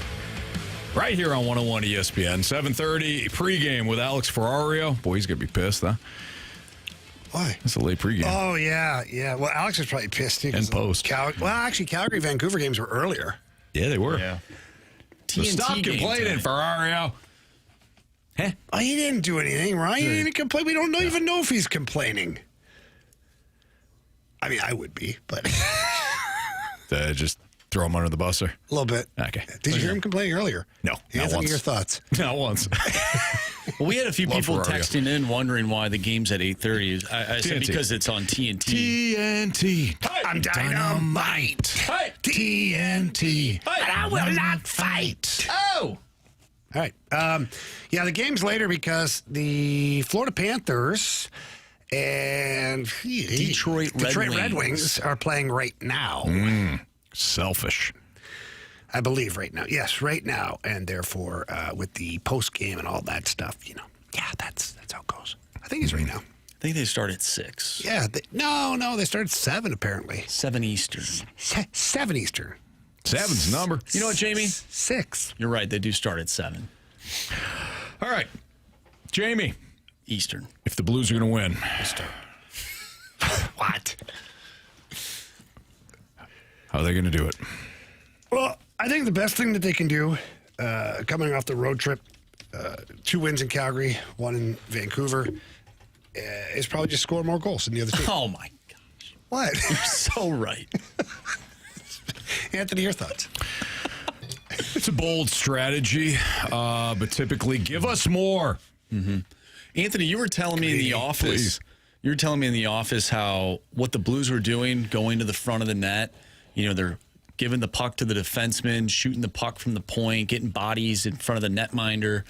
That is the winning recipe. Keep the puck down low, cycle. That's what you were telling me in the office. That's what the Blues need to do. Keep the pressure on the Blackhawks. It's not a great team by any means. That's correct. The Blues are the better team. Just stay simple, play simple hockey. Mm-hmm. Don't do anything too fancy, but create offense, but play structural defense. That's how the Blues will win, and that's what you told me in the office. Yeah, it's funny, Marshy, because when Anthony and I were walking in the hallway, he brought up something different to me as well. Wow, this guy's just a savant. He said... Guys, you didn't have to give me credit for everything I was telling you. I give you this information to make sure that you can use it throughout, however you want to. But we're not going to steal your info. So Anthony just say that he picked up on something in the Vancouver game. He said that I really think that tonight, especially against the Blackhawks, when Robert Thomas climbs the wall, I was like, what climbs? Like, what does that mean? He says, well, when he skates up towards the blue line from the corner, he says that's what they call climbing the wall. Yeah. Said, okay, thank you. That watch the weak side defenseman because the Blues have been activating the weak side defenseman, catching the coverage too high. And then there's that seam pass. He said Justin Falk should have buried one. I did and over here. Borrego had a chance too. He says, Borrego. look for that tonight to be something. Mm-hmm. And Anthony, I think I could be wrong here, but you were also mentioning that maybe, just maybe, again, I don't want to speak for you. No, you can. That the Blues need to have a forward high, just so there's not a lot of odd man breaks going the other way. Exactly. If for whatever reason a pass like that were to bounce off the stick of like Colton Parayko, and then the other team's going the other way on a 2-on-1. That's why you keep that other forward high, and that's why those players know their responsibilities. Also, the one thing he brought up to me, actually, just in the bathroom, is kind of weird because we're sitting there at the urinals. Well, and he's talking to me. I had the thought. And that's funny, Marshy, is, and I've noticed it before, but today was really more obvious, is Anthony's sitting there talking to me, and you kind of look over, you kind of like side glance, and then Anthony kept looking down. And I was like, oh, I'm like, okay. And myself. No, it was a little different. It was fine. I'm comfortable with it. No big deal, Anthony. You have the partition there. Yeah. You're fine. The tippy toes was a bit much. But anyways, what Anthony was going on to say was if you really, he's like, Rivs, what I've noticed, he said, the hands are flying. I'm like, well, how are you doing that? But anyways, coach speak. He said the middle lane drive opens up everything. And if it doesn't open up a pass, then what you do is you put the puck on net, creates that chaos. The goalie can't really leave the blue paint because he's got to respect the player, that is driving the net. So again, another great point, although the timing was odd, but still good stuff. I mean, Jamie, we don't get a lot of time to talk in between breaks. There's a lot going on. You got live reads. You've got, obviously, bathroom breaks. Sometimes you need a snack. I mean, when I have these thoughts, I want to make sure that I get them out and make sure that you guys can use them at your leisure and disposal. Now, Anthony, I don't recall you ever sending a text message to the 314, but the 314 says Stalter also said watch out for Matthew Joseph to get a goal tonight. Is that who you're choosing tonight? Is that your pick tonight, Anthony? Is that your pick, Anthony? No, not my pick. He did ring one off the bar the other put night. That down. That's a good one. All right, I'm going to write that I'll down. make my own choices. Well, that's what you said, though, according to the 314. No, what I said was you never want to send a pass. I mean, you got to think of it as a river, right? Okay. And Where's the river? There's a stream. Where? And the water flows. But where? One way. What? Where is the stream? Wichita. Where's it located on the rink? Oh, right in the center. Oh, okay. Yeah, right in the center. Yeah, up in the middle of the ice. I'm creating a visual here. Exactly. Gotcha. So when you imagine crumpling up like a piece of paper, right? You throw it in the stream. That piece of paper is going to carry one way, right? Yeah. Well, you want it to carry to your own net. Away from the net. Okay, now I picture it. Yep. Yeah, because if not, you lose the game. I remember you telling me that story. Puck goes the other way, and you got chaos. Yeah. So you always want to clear it. And you know what? That's very intelligent of you to say, Anthony. Is it? And I think we'll leave it at that. Because we know that you are the captain of the Clear It Camp, and on a 6-on-5, and people are probably wondering, Anthony, and you got to clear it. You answered this very nicely in the office a couple days ago when we were talking about Jake Neighbors. And Jake Neighbors going for the net, right? The Blues are up by 2 at that point. Preach. And I'm sure some people are having a little PTSD, like, why is he shooting it towards the net? We saw last year, Pavel Buchnevich sailed one over. Well, the reason, this is what you said, Blues have a 2-goal lead. They have a little bit of leeway there to try and fire that puck on net. Whereas if it was a 1-goal lead, maybe it's a soft chip out of the zone. You have Pavel Buchnevich, out of the zone as well. You just get the red line. Make sure you get it in, all that good stuff. But they had the 2-goal lead. That's what you're telling me. Exactly. Yeah. Thanks for remembering all that stuff I was sharing with you guys. Yeah. I appreciate each and every Anthony, one of you. it's impactful. When you say stuff like that, man, we don't forget. Let's light that lamp now. Yep. But a couple of guys can really shoot the puck. Shoot! I must confess you scored first. Well, who was the first person? Breakaway! Shoots! Score! We got hockey to learn. All right, let's do that hockey. Give a little update here, Marshy, because I think we got 2 of us on the board now. Yeah. Jamie, you and Carey have 2 points thanks to Jake Neighbors and Braden Shen. And Carey did send in his pick already and took Jordan Kyrou. We know Anthony's going with Matthew Joseph. Nope. So, that's odd. Jamie, who are you taking? Jake Neighbors. Let's go, baby. Gonna ride the hot guy, Anthony. Always. Marsh, who are you choosing? Well, Anthony, if you won't pick him, maybe I will. Yeah, go for it. No, probably not. No, give me Dylan Holloway. I was going to take Holloway. All right, give me... Well, hell, let's just stay hot with the Snuggie. Yeah, I was going to say. Might as well, right? Yep. Teach me how to Snuggie tonight for another goal. All right, it's Fastlane on 101 ESPN. We'll come back. What we learned, 3 stars of the day. Wrap up the show next.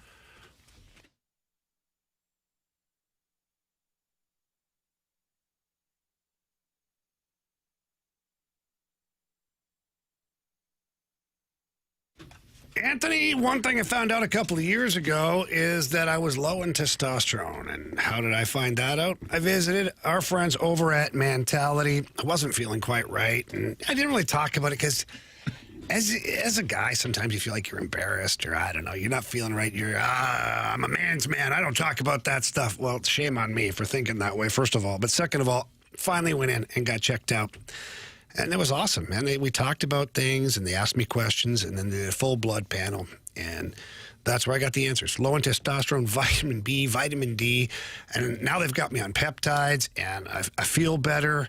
I feel like I look better, got more energy. All those things have really helped me tremendously. You're darn right you look better, Jamie. You look fantastic, my man. Absolutely. How are those cataracts? Yeah. The thing about mentality is, when Jamie, how many times you say to yourself, I wish I knew this, 5 years ago. I wish I'd started a year ago. Well, just start now. Start with mentality. The results are, after you get on their program, the results are you get that drive back. You get you burn the belly fat. Of course, you got to put the work in the gym. That should, come as no surprise. But you want to go to the gym again. You want to build strength. You want to set more, personal records again, because all of a sudden you start to feel great. And when you feel great, then things start to come together in other aspects of your life, whether it's your personal life or your work. Talk to their board-certified physicians. They'll run a full physical and lab panel, and at your very first visit, you'll figure out what your results are. And if you are low in testosterone, like Jamie and I were, they'll start up your program, and you'll start to feel great almost immediately. mentalityhealth.com/radio is where you can book your appointment and find a limited time offer as well. But when you do go to the 2 locations, either in Chesterfield or South County, tell them Jamie and Anthony sent you in there. It's Mentality.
If you miss anything from today's show, you can always download the podcast, available at 101ESPN.com or via the Dobbs Tire and Auto Center's 101 ESPN mobile app. All the podcasts brought to you by Schaefer Door Company.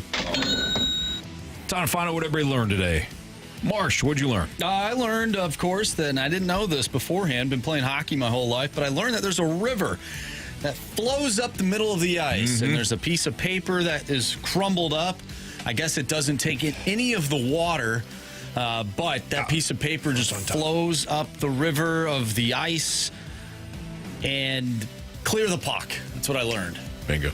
Jamie. Yeah, I learned from Anthony that climbing the wall in hockey doesn't mean like Marcelo Zuna climbing the wall. No, that's dumb. It's just skating up towards the blue line. So a lot of knowledge from Anthony today. You can tell that not only is he an ace when it comes to hockey in the Gauntlet. Well, absolutely. He's 15-1 this season. 15-1 in the Gauntlet. That is no mistake. I wish he would keep his eyes on his own urinal, but that's besides the point. I'm fine. Thing that I learned today was how to spell that one word. Which one? You know what? Actually, it doesn't matter. I didn't learn it. Didn't even try to learn it. Nope, you didn't. Iconoclastic. Iconoclastic. Yeah. I don't care what you call it. Iconoclastic.